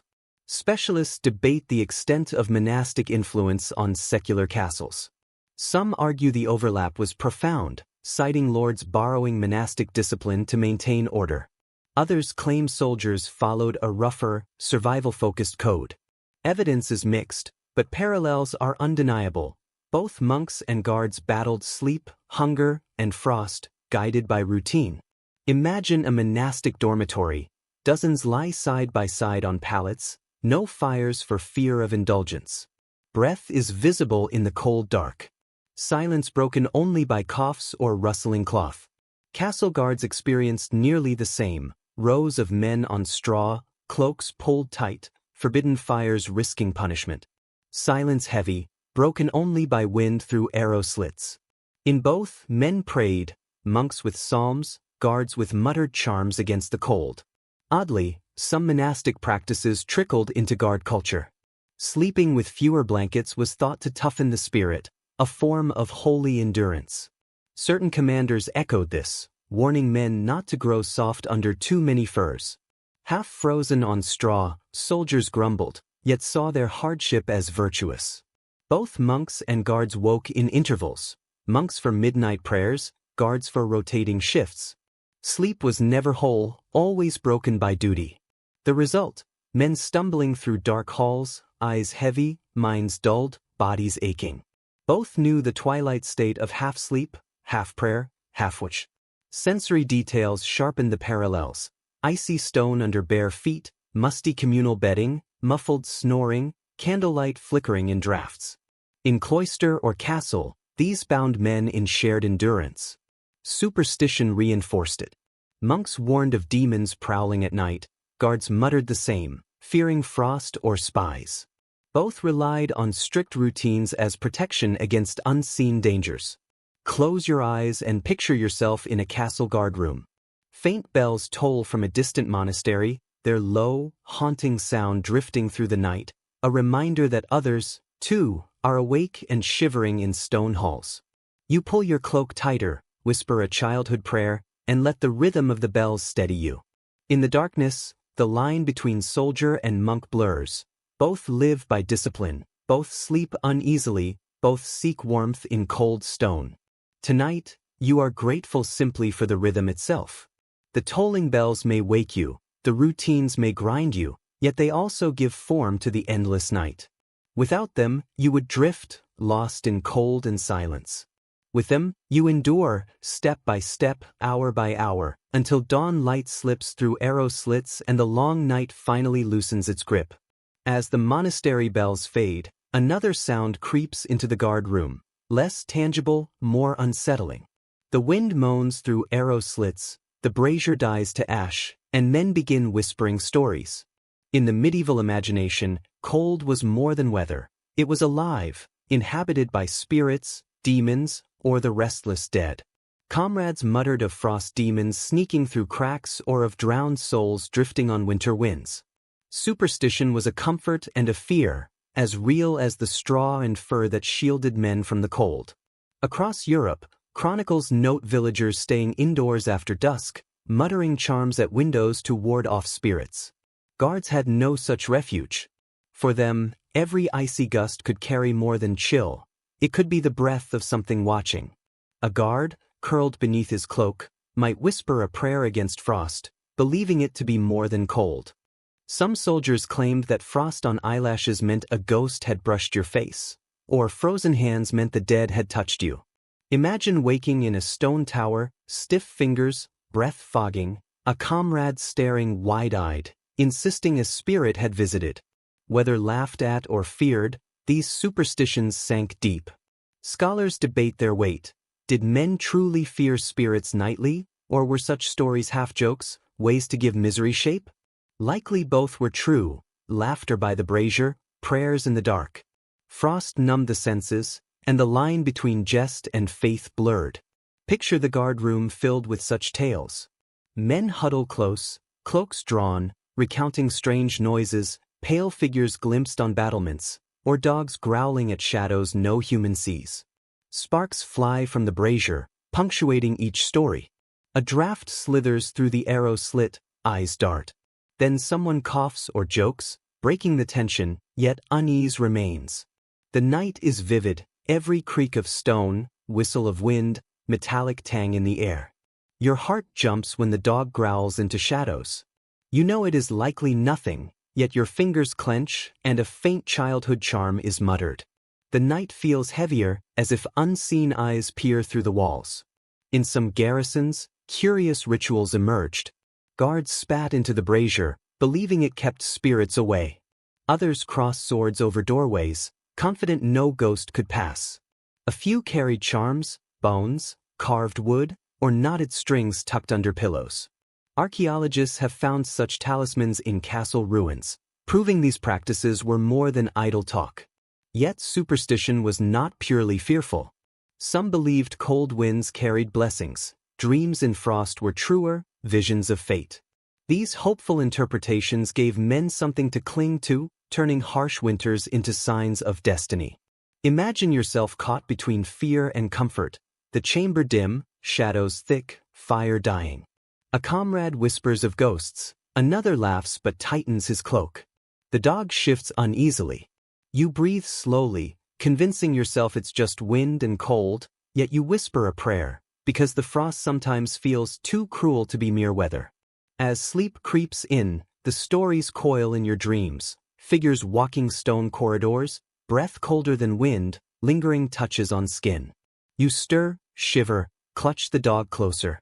Superstition is alive, a blanket woven from fear and hope, reminding you that in a medieval castle, cold was never just cold. Not all explanations came from superstition. Medieval thinkers turned to physicians, healers, and medical texts. Cold was also humoral. Doctors spoke in terms of hot and cold, wet and dry, offering remedies sometimes faithfully followed, sometimes ignored. Texts warned that night air chilled the lungs and brain, inviting melancholy or worse. Guards often wrapped heads and chests with wool, hoods pulled close, cloaks drawn high. Some manuals advised rubbing fat or oil on skin, goose fat, lard, or fish oil, to retain warmth. Imagine a guard greasing his toes before socks, pungent but surprisingly insulating. Historians debate how widely medical advice spread. Elites likely accessed detailed texts, while simpler remedies, keeping extremities covered, eating warming foods, trickled down orally. The truth is likely somewhere in between. Picture the sensory world of these remedies, the smell of grease, the warmth of layers, the tension between superstition and practical knowledge.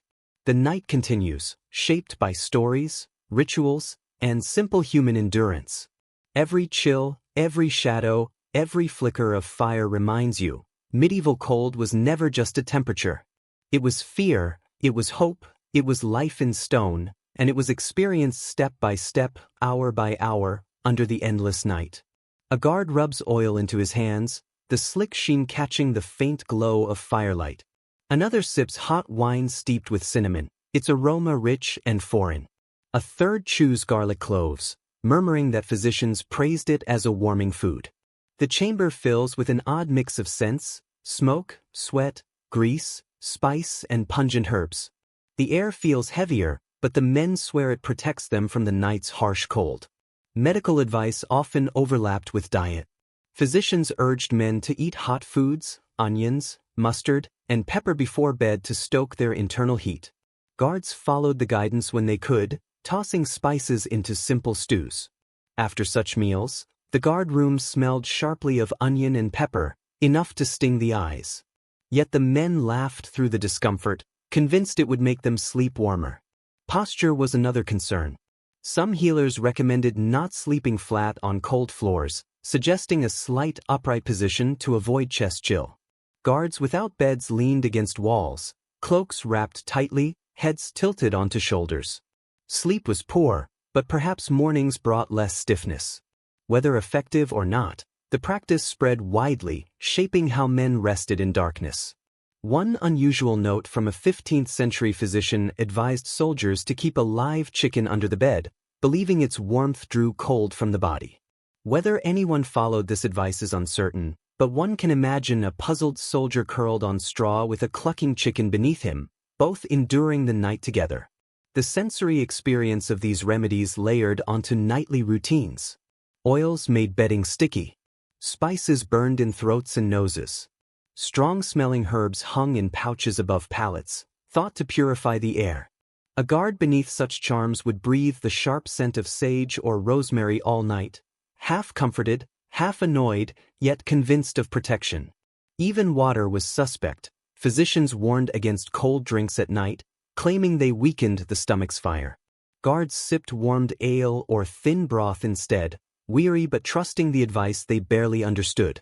Picture the chamber now, guards rubbing grease on feet, others chewing garlic, some tying herbs into little bundles above their beds. The smells are overwhelming, the practice is odd, yet all share the same intention, to guard against cold. Through these rituals, men felt some control over the night. Curling beneath a cloak, you think of all the advice: cover your head, eat onions, rub fat, sip warm drink. You might chuckle, but you follow it anyway because any promise of warmth is worth trying. As your eyelids drift closed, you feel the faint heat of oil on your hands, the spice lingering in your throat, and surrender to the uneasy sleep that medieval medicine claimed would be safer and warmer. The memory of strange remedies lingers, the garlic, the grease. But another thought arises: not every guard experienced the night equally. Social rank shaped warmth as much as bedding or fire. A noble's bodyguard might sleep in comfort, while a common sentry froze just a few feet away. Cold, like many things in the Middle Ages, was unevenly distributed. Household accounts show lords often provided better bedding and clothing to personal retainers. These guards sometimes slept on raised wooden frames, mattresses stuffed with down or feathers, and fur-lined blankets. Cloaks were trimmed with fox or sable, hose were better woven, and boots sturdier. Luxuries didn't make them immune to cold, but softened its bite. Ordinary watchmen made do with flattened straw sacks and patched, worn cloaks. Some chronicles note nobles occasionally gifted cast-off garments, not from pity, but practicality. A cloak too worn for a lord could save a soldier's life. Imagine a retainer wrapping himself in faded velvet, boasting not of its beauty, but its warmth. Historians debate the extent of this gap. Some argue elite guards enjoyed conditions nearly matching their masters, especially in royal courts. Others caution even noble retainers endured freezing towers and drafty guard rooms, their comforts only slightly better than ordinary soldiers. Likely, it varied. A king's chamber guard in Paris slept more comfortably than a border castle sentry. Picture the sensory contrast. A noble's guard pulls thick fur over himself on a raised bed, the mattress soft and yielding, cloak lined, boots sturdy, hood snug. Across the room, a common watchman lies on bare straw, threadbare cloak, patched socks, toes curled with cold. The disparity is evident in every glance and rustle of cloth. Yet even with differences, bonds of service created shared moments. A noble might order a personal guard to share warmer quarters while others huddled elsewhere. In emergencies, sieges, raids, bitter winters, even the king's men joined ordinary soldiers, sharing warmth as they could. Cold became a great equalizer when necessary. A curious note from a 14th-century English account shows a royal guard complaining not of freezing, but sweating under excessive furs. Half-frozen comrades nearby muttered curses, a reminder that too much comfort could feel unnatural amid stone and steel. The disparity carried symbolic weight. Sleeping warmly signified privilege, shivering, a reminder of rank. Guards accepted it differently, some naturally, others quietly grumbling. Yet, whether on feathers or straw, all listened to the same wind and feared frost at their extremities. Now imagine yourself as both men. First, the favored guard wrapped in furs on a raised straw mattress, dreaming while the fire glows nearby, then the common sentry, pulling a thin cloak tight, straw poking through fabric, teeth chattering. Both lie in the same room, yet their nights differ greatly. Still, dawn treats them equally. The horn sounds, the watch changes, and the cold presses once again. Privilege softens the night but never banishes it entirely. In a medieval castle, even the best-positioned guard woke to the cold, his breath visible in the air, reminded that stone walls respected no rank. Wrapped in whatever cloth was at hand, you drift back into uneasy sleep, grateful for any scrap of warmth, mindful that survival itself was the only true privilege offered by the cold. Thoughts of the differences between rich and poor guards linger, but soon your mind shifts to those who were not permanent garrison members. Travelers, merchants, messengers, and pilgrims who sometimes found themselves within the castle walls after nightfall. Unlike seasoned soldiers who knew every trick against frost, these temporary guests had to improvise, often under the watchful eyes of men struggling to stay warm themselves. Castles often acted as way stations. Royal messengers carrying letters, merchants transporting goods, or noble allies on the road could be offered shelter. Rarely were they placed in noble chambers unless their rank demanded it. More often, they stayed in outbuildings, guest halls, or even drafty guard rooms shared with the garrison. Sleeping arrangements depended on space and circumstance, and warmth was never guaranteed. Travelers' accounts reveal a curious detail: many brought their own bedding.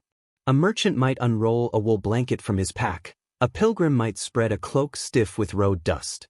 They quickly learned not to rely on castle hospitality for comfort. Imagine a weary rider arriving at midnight, shaking straw into a corner and wrapping himself in his cloak, while guards nearby smirk knowingly. He would soon understand the unrelenting chill of stone walls. Historians are divided on castle generosity. Some argue hospitality was sacred, with even lowly travelers receiving straw, blankets, and fire access. Others contend that garrisons guarded supplies jealously, offering little more than a place on the floor. Archaeological finds, rolled mats, traveling blankets, portable bedding, suggest travelers often prepared for the worst. Consider the sensory world of this improvisation. A traveler spreads his cloak in a corner, brushing aside musty straw left by others. He uses a bag as a pillow, leather creaking beneath him. Guards shift on their own pallets, some curious, others indifferent. The air smells of smoke, damp wool, and unfamiliar bodies.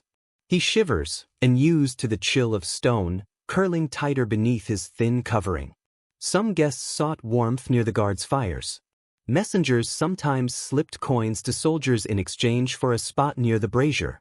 Guards muttered about fairness, but the coin jingled in someone's purse, and the traveler slept more easily. In the morning, the smoke clings to his cloak, yet he rises less stiff than he would have otherwise. A German castle account notes that travelers were sometimes directed to stables, not only to free up space but because animal warmth surpassed that of stone chambers. A pilgrim might curl in hay beside a horse, waking to a wet nose on his cheek, still warmer than the guard room. Though humiliating to some, many accepted this arrangement gratefully. Hospitality carried risks. Guards complained of strangers bringing fleas or stealing blankets. Castles sometimes required travelers to surrender weapons and be watched closely. Sleep came uneasily, warmth traded for vulnerability under the gaze of men who could quickly become hostile. Now, imagine yourself as one of these travelers, riding all day through rain, cloak damp, bones aching. Entering the guard room brings relief, yet the air is colder than the stable left behind. Guards direct you to a corner, where you spread straw and wrap yourself in your cloak. You hear their laughter, their stories, their snores. Teeth chattering, you lie awake, wondering if morning will come. For the seasoned guard beside you, the night is routine. For the traveler, it is a lesson in humility. Both share the same goal, to survive until dawn. Shivering under thin cloth, you realize you are part of the same story of endurance, bound by stone, straw, and cold. Thoughts now shift to families living within castle walls. Not every guard was solitary. Many brought wives and children, especially in long-term garrisons. These families shared the same drafty chambers, the same icy stone, the same survival tricks. Castles at night were not only fortresses but also half-hidden homes. Records show that peacetime garrisons included households. Provisioning lists note extra grain, cloth, and firewood for dependents. Wives often acted as cooks, nurses, or household managers. Children fetched water, ran errands, or tended animals. At night, all faced the same cold, curling in tower corners or lofts above storerooms. Accounts reveal touching details. Children often slept beside fathers in guard chambers, sharing cloaks. Imagine a weary sentry returning from a shift, boots wet, lying down on straw with his small son pressed against him. The boy sleeps peacefully. The father, bone-tired, smiles faintly despite the cold. Such closeness transformed bleak rooms into spaces of fragile warmth. Historians debate how common family arrangements were. Some argue many castles were strictly military, barring women and children except during sieges. Others point to payroll and household records, suggesting families were far from rare. Likely, the truth depended on the castle's size and purpose. Frontier fortresses were Spartan, while administrative castles became miniature towns with families included. Picture the sensory details of a guardroom family.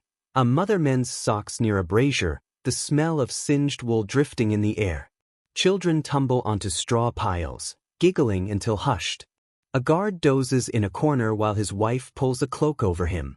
The room is alive with sound. Fire crackling, muffled laughter, wind hissing through arrow slits.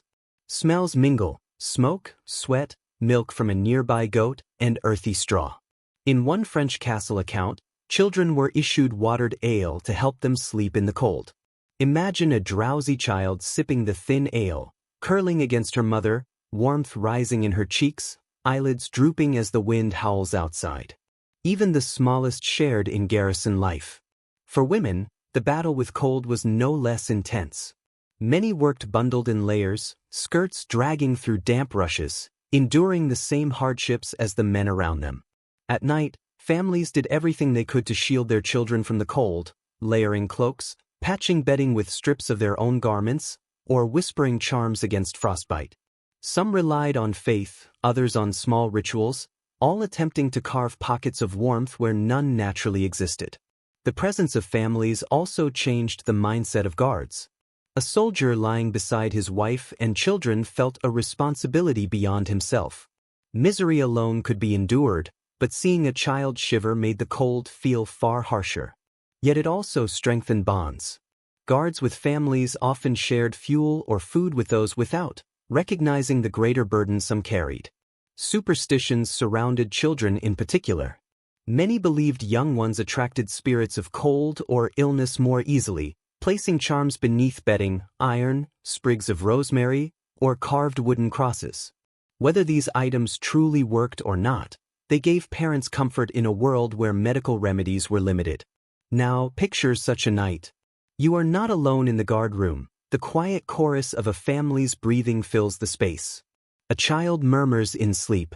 A woman tucks a blanket closer around her husband. The fire burns low, its glow reflecting in weary eyes. The chamber remains cold, drafts slipping through cracks, yet the presence of family changes everything. The stone feels less like a prison and more like a fragile shelter, where warmth is measured not only in degrees, but in closeness. You drift into sleep among them, comforted by the soft sigh of a child, the shared warmth of huddled bodies, and the quiet determination of families who make even icy castle towers feel like home. But then, imagine nights when comfort disappears entirely, when the castle is under siege. Warmth becomes scarce, food rarer, and sleep even more fragile. A guard on duty faces not only cold stone and biting wind, but gnawing hunger, fraying nerves, and the constant fear of enemy attack. To rest is to enter a world of deprivation, where survival demands endurance beyond frost. Sieges could last weeks, months, even years. Chronicles recount castles where supplies dwindled so low that men burned furniture for fuel and ate rats to stave off starvation. Fires were rationed carefully, smoke kept low to avoid revealing positions. Guards sometimes slept without a brazier, breath visible in the freezing air, on straw thin from repeated use. Cold pressed harder when stomachs were empty, hunger stripping the body's fire as surely as the wind stripped the skin. Unexpectedly, some men slept in armor. Not only did it prepare them for sudden attack, but steel, heavy and stiff, trapped body heat surprisingly well when layered with padding. Imagine a soldier collapsing after a long watch, helmet set aside, but mail shirt and padded gambesons still clinging. The weight pressed down, but the warmth remained, a desperate compromise between safety and rest. Scholars debate its practicality. Some say exhaustion led men to sleep this way, others argue commanders discouraged it to prevent rust. Yet siege accounts repeatedly note men found asleep fully dressed, unwilling to risk cold or surprise. Now, picture a besieged guard room. The fire is out, blackened against the ceiling. The air smells of sweat, hunger, and damp straw. A guard shivers, belly empty, cloak thin. Nearby, another stirs on a hard crust, the sound sharp in silence. Outside, faint thuds mark enemy sappers digging beneath walls. Every noise intensifies the cold. Every pang of hunger makes it feel deeper. Cloaks cannot fill the hollow in the stomach. Psychologically, siege conditions were crushing. Straw rotted, blankets teemed with vermin, rations shrank. Cold became a second enemy, working with hunger to erode resolve. A soldier could fight men, but not frost or emptiness. Desperate practices emerged. Some garrisons rationed sleep itself, shortening rotations to keep more eyes awake. Others packed men tightly, stretching body heat when firewood ran out. Archaeological evidence shows small fires in hidden spaces, narrow passages or even latrines, meant to warm a handful without alerting attackers. A chilling example comes from northern France, where guards, too cold and hungry, tore down storeroom doors for firewood, temporarily warm but weakening their defenses. Imagine the crackle of burning wood, the brief relief of heat, shadowed by dread for what was lost. Sensory impressions sharpened in siege conditions. The cold smelled sharper, almost metallic, mixed with smoke. Hunger made every draft a slap. Straw bedding grew damp, forcing men closer together, stomachs growling as loudly as snores. The chamber smelled of sweat and despair, not porridge or ale. Even here, men clung to routines. They whispered stories, sang soft songs to distract from hunger, prayed for divine warmth, or fell silent. Bodies curled tightly into cloaks. Sleep, when it came, was shallow and restless, broken by hunger or sudden alarms. Picture yourself in such a night. You are hollow with hunger. Your cloak hangs loose. Boots feel too big for gaunt feet. Straw beneath is damp, air unrelenting. You curl tightly, arms across your stomach, praying for morning, knowing the siege may last weeks. Cold, hunger, and fear fuse into a single enemy. Yet exhaustion brings sleep, the only escape. For a few hours, you drift into dreams of roaring fires, plentiful food, and warmth embracing you like a summer day. Until the horn calls, until duty drags you back into frost and famine, you hold onto this fragile reprieve. Finally, the memory of siege fades, returning you to quieter nights, where discipline still dictated how men slept. Guards could not fully choose their hours or comforts, but order and routine remained, shaping rest even in safety.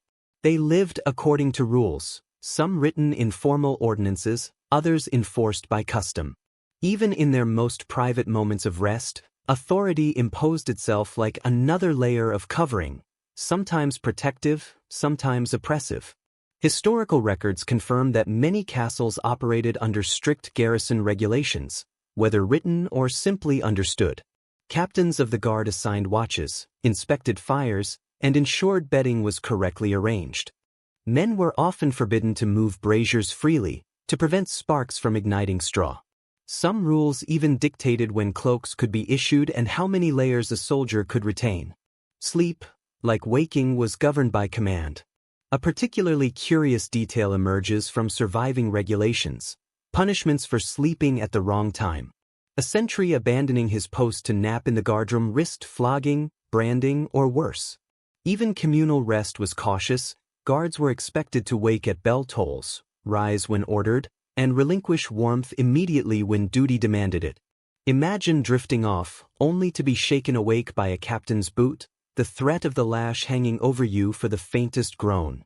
Scholars still debate how strictly these rules were applied. Some argue that major royal castles enforced them rigorously, with frequent inspections and harsh discipline. Others suggest that in small or remote garrisons, enforcement was more lenient, with captains turning a blind eye as long as the walls remained secure.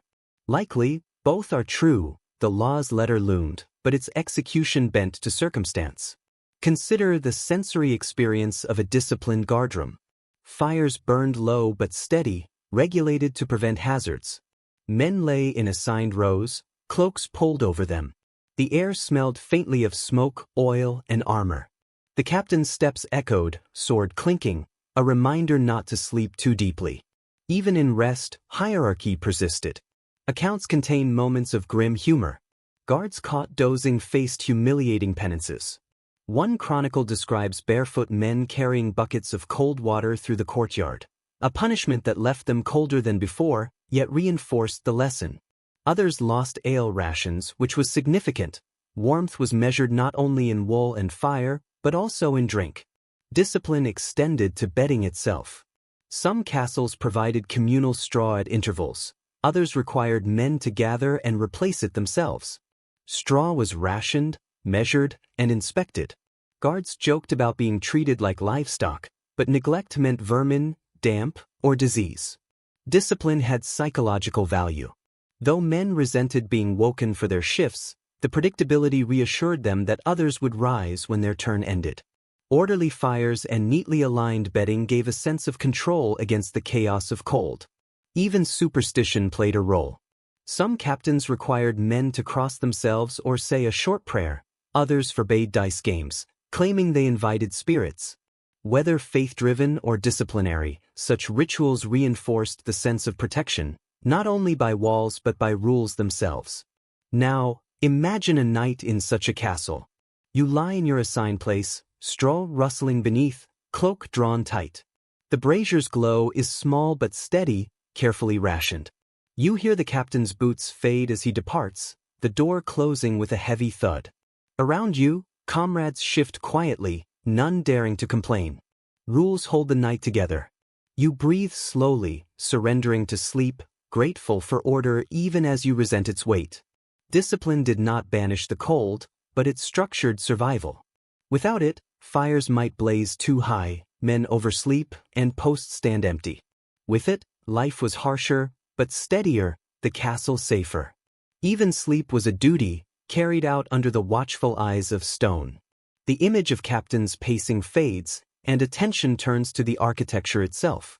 Castles shaped every draft, every breath of warmth, every shiver. They were built for defense first, comfort second, making sleep a negotiation with harsh spaces. Thick stone walls, often 2 or 3 meters thick, absorbed moisture. Summer brought pleasant coolness. Winter turned chambers into refrigerators. Guards against outer walls woke to frost creeping across stones. Damp straw, stiff boots, and chilly cloaks reminded them that the very walls keeping enemies out were indifferent to those inside. Practical solutions appear in records. Wall niches or alcoves sometimes contain small fireplaces or stoves, channeling heat upward. Guards in towers with these features slept a little easier, though smoke often leaked through cracks.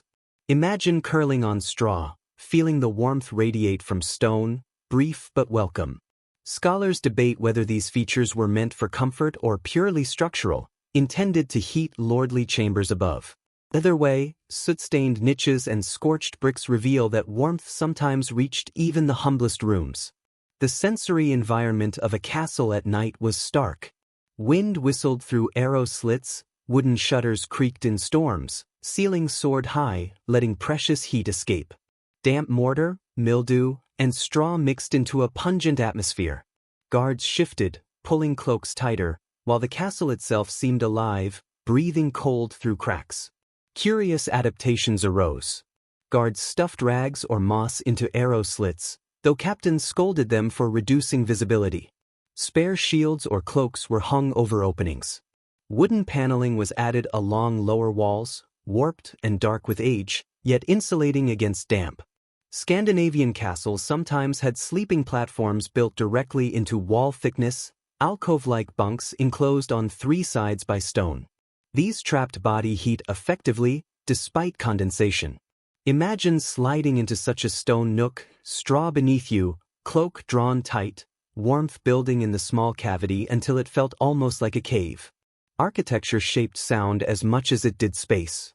Thick walls muffled the outside world, isolating the guard room, yet inside, every boot step, cough, and snore echoed sharply.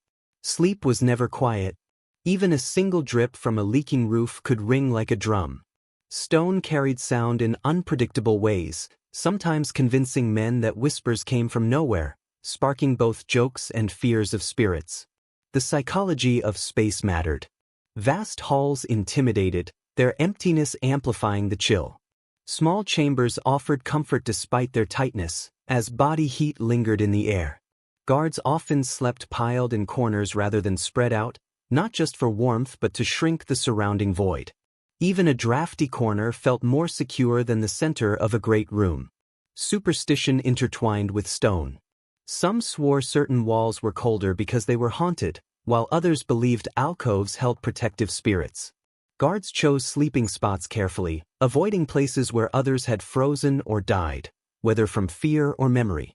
These decisions determined how straw was spread and cloaks arranged. Now, imagine yourself in this architecture. You lie against a wall, its damp chill seeping through your cloak. Above, rafters vanish into darkness. An arrow slit groans in the wind, rattling the shutter. Straw rustles as you shift, drawing your feet away from frost. The stone around you is both fortress and foe, shielding you from enemies but pressing relentless cold into your bones. You sigh, resigned to another night inside walls that protect but never comfort. Castle architecture played as much a role in survival as fire, cloak, or food. Guards endured not in spite of the stone but within its rules, using alcoves, shutters, and niches as allies when possible, cursing them when not. Slowly, you drift into sleep, dreams echoing with wind through arrow slits, the rumble of stone, the breath of a building built to defend, not to embrace.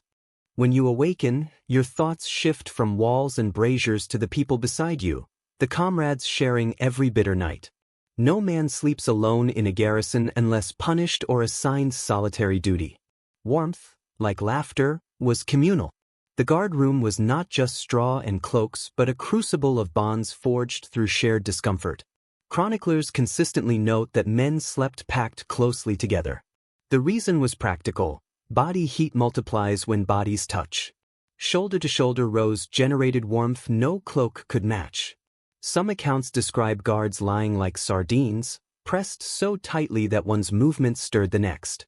It was far from elegant, but it kept fingers and toes alive when frost thickened on windows. Small rituals made the intimacy bearable. Some muttered jokes, "Don't steal my warmth, you thief." Others swore to keep boots from their faces. Imagine a chamber filled with groans, laughter, curses, and eventually the deep sigh of surrender as men arranged themselves into a human shield against cold. Scholars debate whether this was purely practical or also social. Some argue it was survival-driven. Others point to chronicles of loyalty, shared jokes, and grief when a comrade did not wake, evidence that nightly closeness fostered daytime bonds. Likely, it was both. Necessity demanded it, camaraderie emerged from it. Picture the sensory world of a crowded guard room.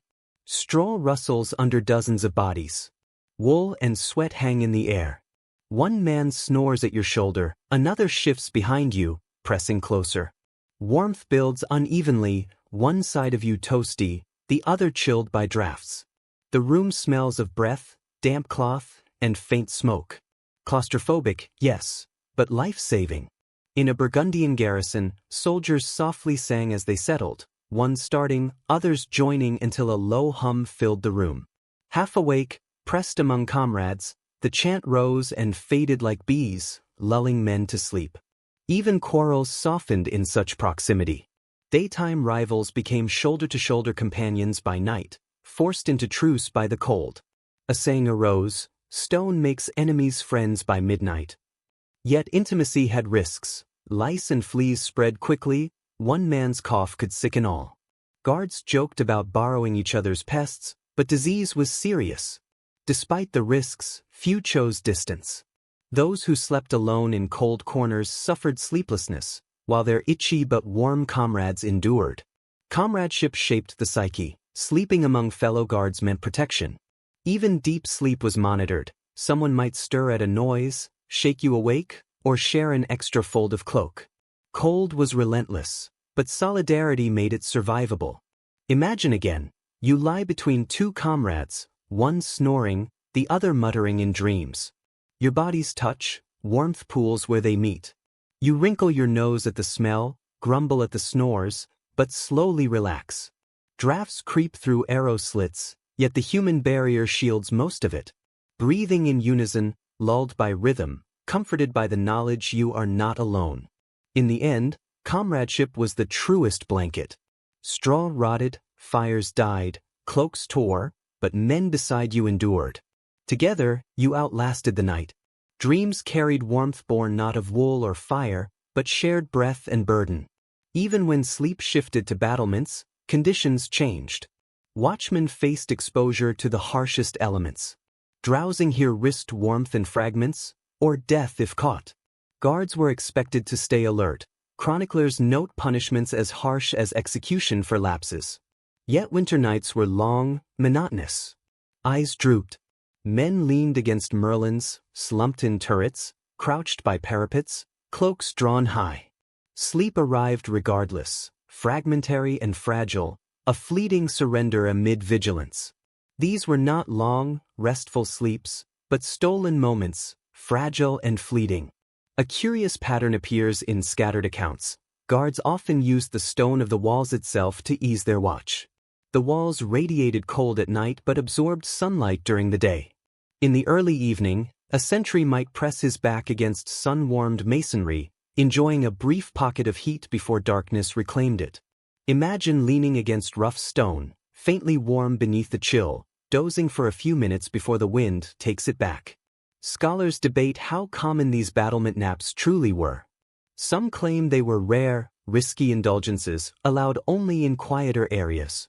Others suggest they were unavoidable, even expected, so long as one eye remained partially open. Archaeological studies of tower alcoves with soot marks indicate small fires or lamps were sometimes hidden there, creating corners where guards could rest briefly between rounds. Consider the sensory details of such a vigil. The wind howls across the wall, pulling at your cloak, snapping its hem against your legs. Snow drifts over the parapet, crunching under boots. You crouch in a corner, knees drawn to your chest, cloak pulled over your head like a tent. Your breath fogs the fabric, warming your face slightly. The stone beneath is hard, the draft relentless, yet exhaustion tugs at your eyelids. You close them for a moment, aware of the danger, but unable to resist. A curious detail emerges from a 15th-century English castle. Guards sometimes stuffed straw into their helmets to make improvised pillows, leaning forward to nap while half-seated. They joked about sleeping like owls, heads bowed, eyes hidden, Images both comical and desperate, showing men clinging to scraps of rest while maintaining the pretense of vigilance. Psychology played a role too. Alone on the wall, silence pressing in from every side, the urge to drowse was nearly irresistible. Guards sometimes sang softly, stamped their feet in rhythm, or muttered prayers to stay awake. But when fatigue overcame them, they curled into shadowed corners, trusting comrades, or luck, to keep them safe. The sensory world of battlement sleep was harsher than any guard room. Your cloak whips in the wind. Icy flakes sting your face. The stone beneath numbs your limbs. You shift constantly, waking repeatedly to stamp feeling back into your toes. Your ears strain at every sound. A creaking board, a distant bark, the whistle of wind mimicking voices. Dreams blur into reality until you cannot tell if the noises were real or imagined. Superstition shaped this sleep too. Some guards believed sleeping too long in the open risked their souls being carried off by wind spirits. Others claimed dreams on the wall could be prophetic, shaped by the endless sky. These beliefs reminded men that sleep here was never ordinary. It existed on the threshold between vigilance and vulnerability. Now imagine yourself as that weary sentry. You crouch in the lee of a merlin, cloak wrapped tight, straw cushioning your helmet against the stone. Your eyes droop, head nodding, until a sharp gust jolts you awake. Heart racing, you listen but hear only wind. You sigh, close your eyes again, slipping into another brief doze. Minutes stretch uncertainly, fingers cold, yet you endure.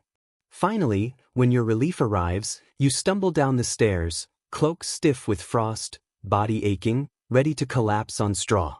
Battlement sleep was always uneasy, never safe. It was survival in fragments, a compromise between duty and exhaustion. Even back in the guard room, the memory of icy wind lingers, a reminder that the walls which kept enemies out also kept guards awake, restless, and at war with the night itself. Fatigue, hunger, superstition, and cold shaped dreams when guards finally collapsed. Sleep in a medieval castle was never deep or easy. It was fractured and vivid, colored by hardship.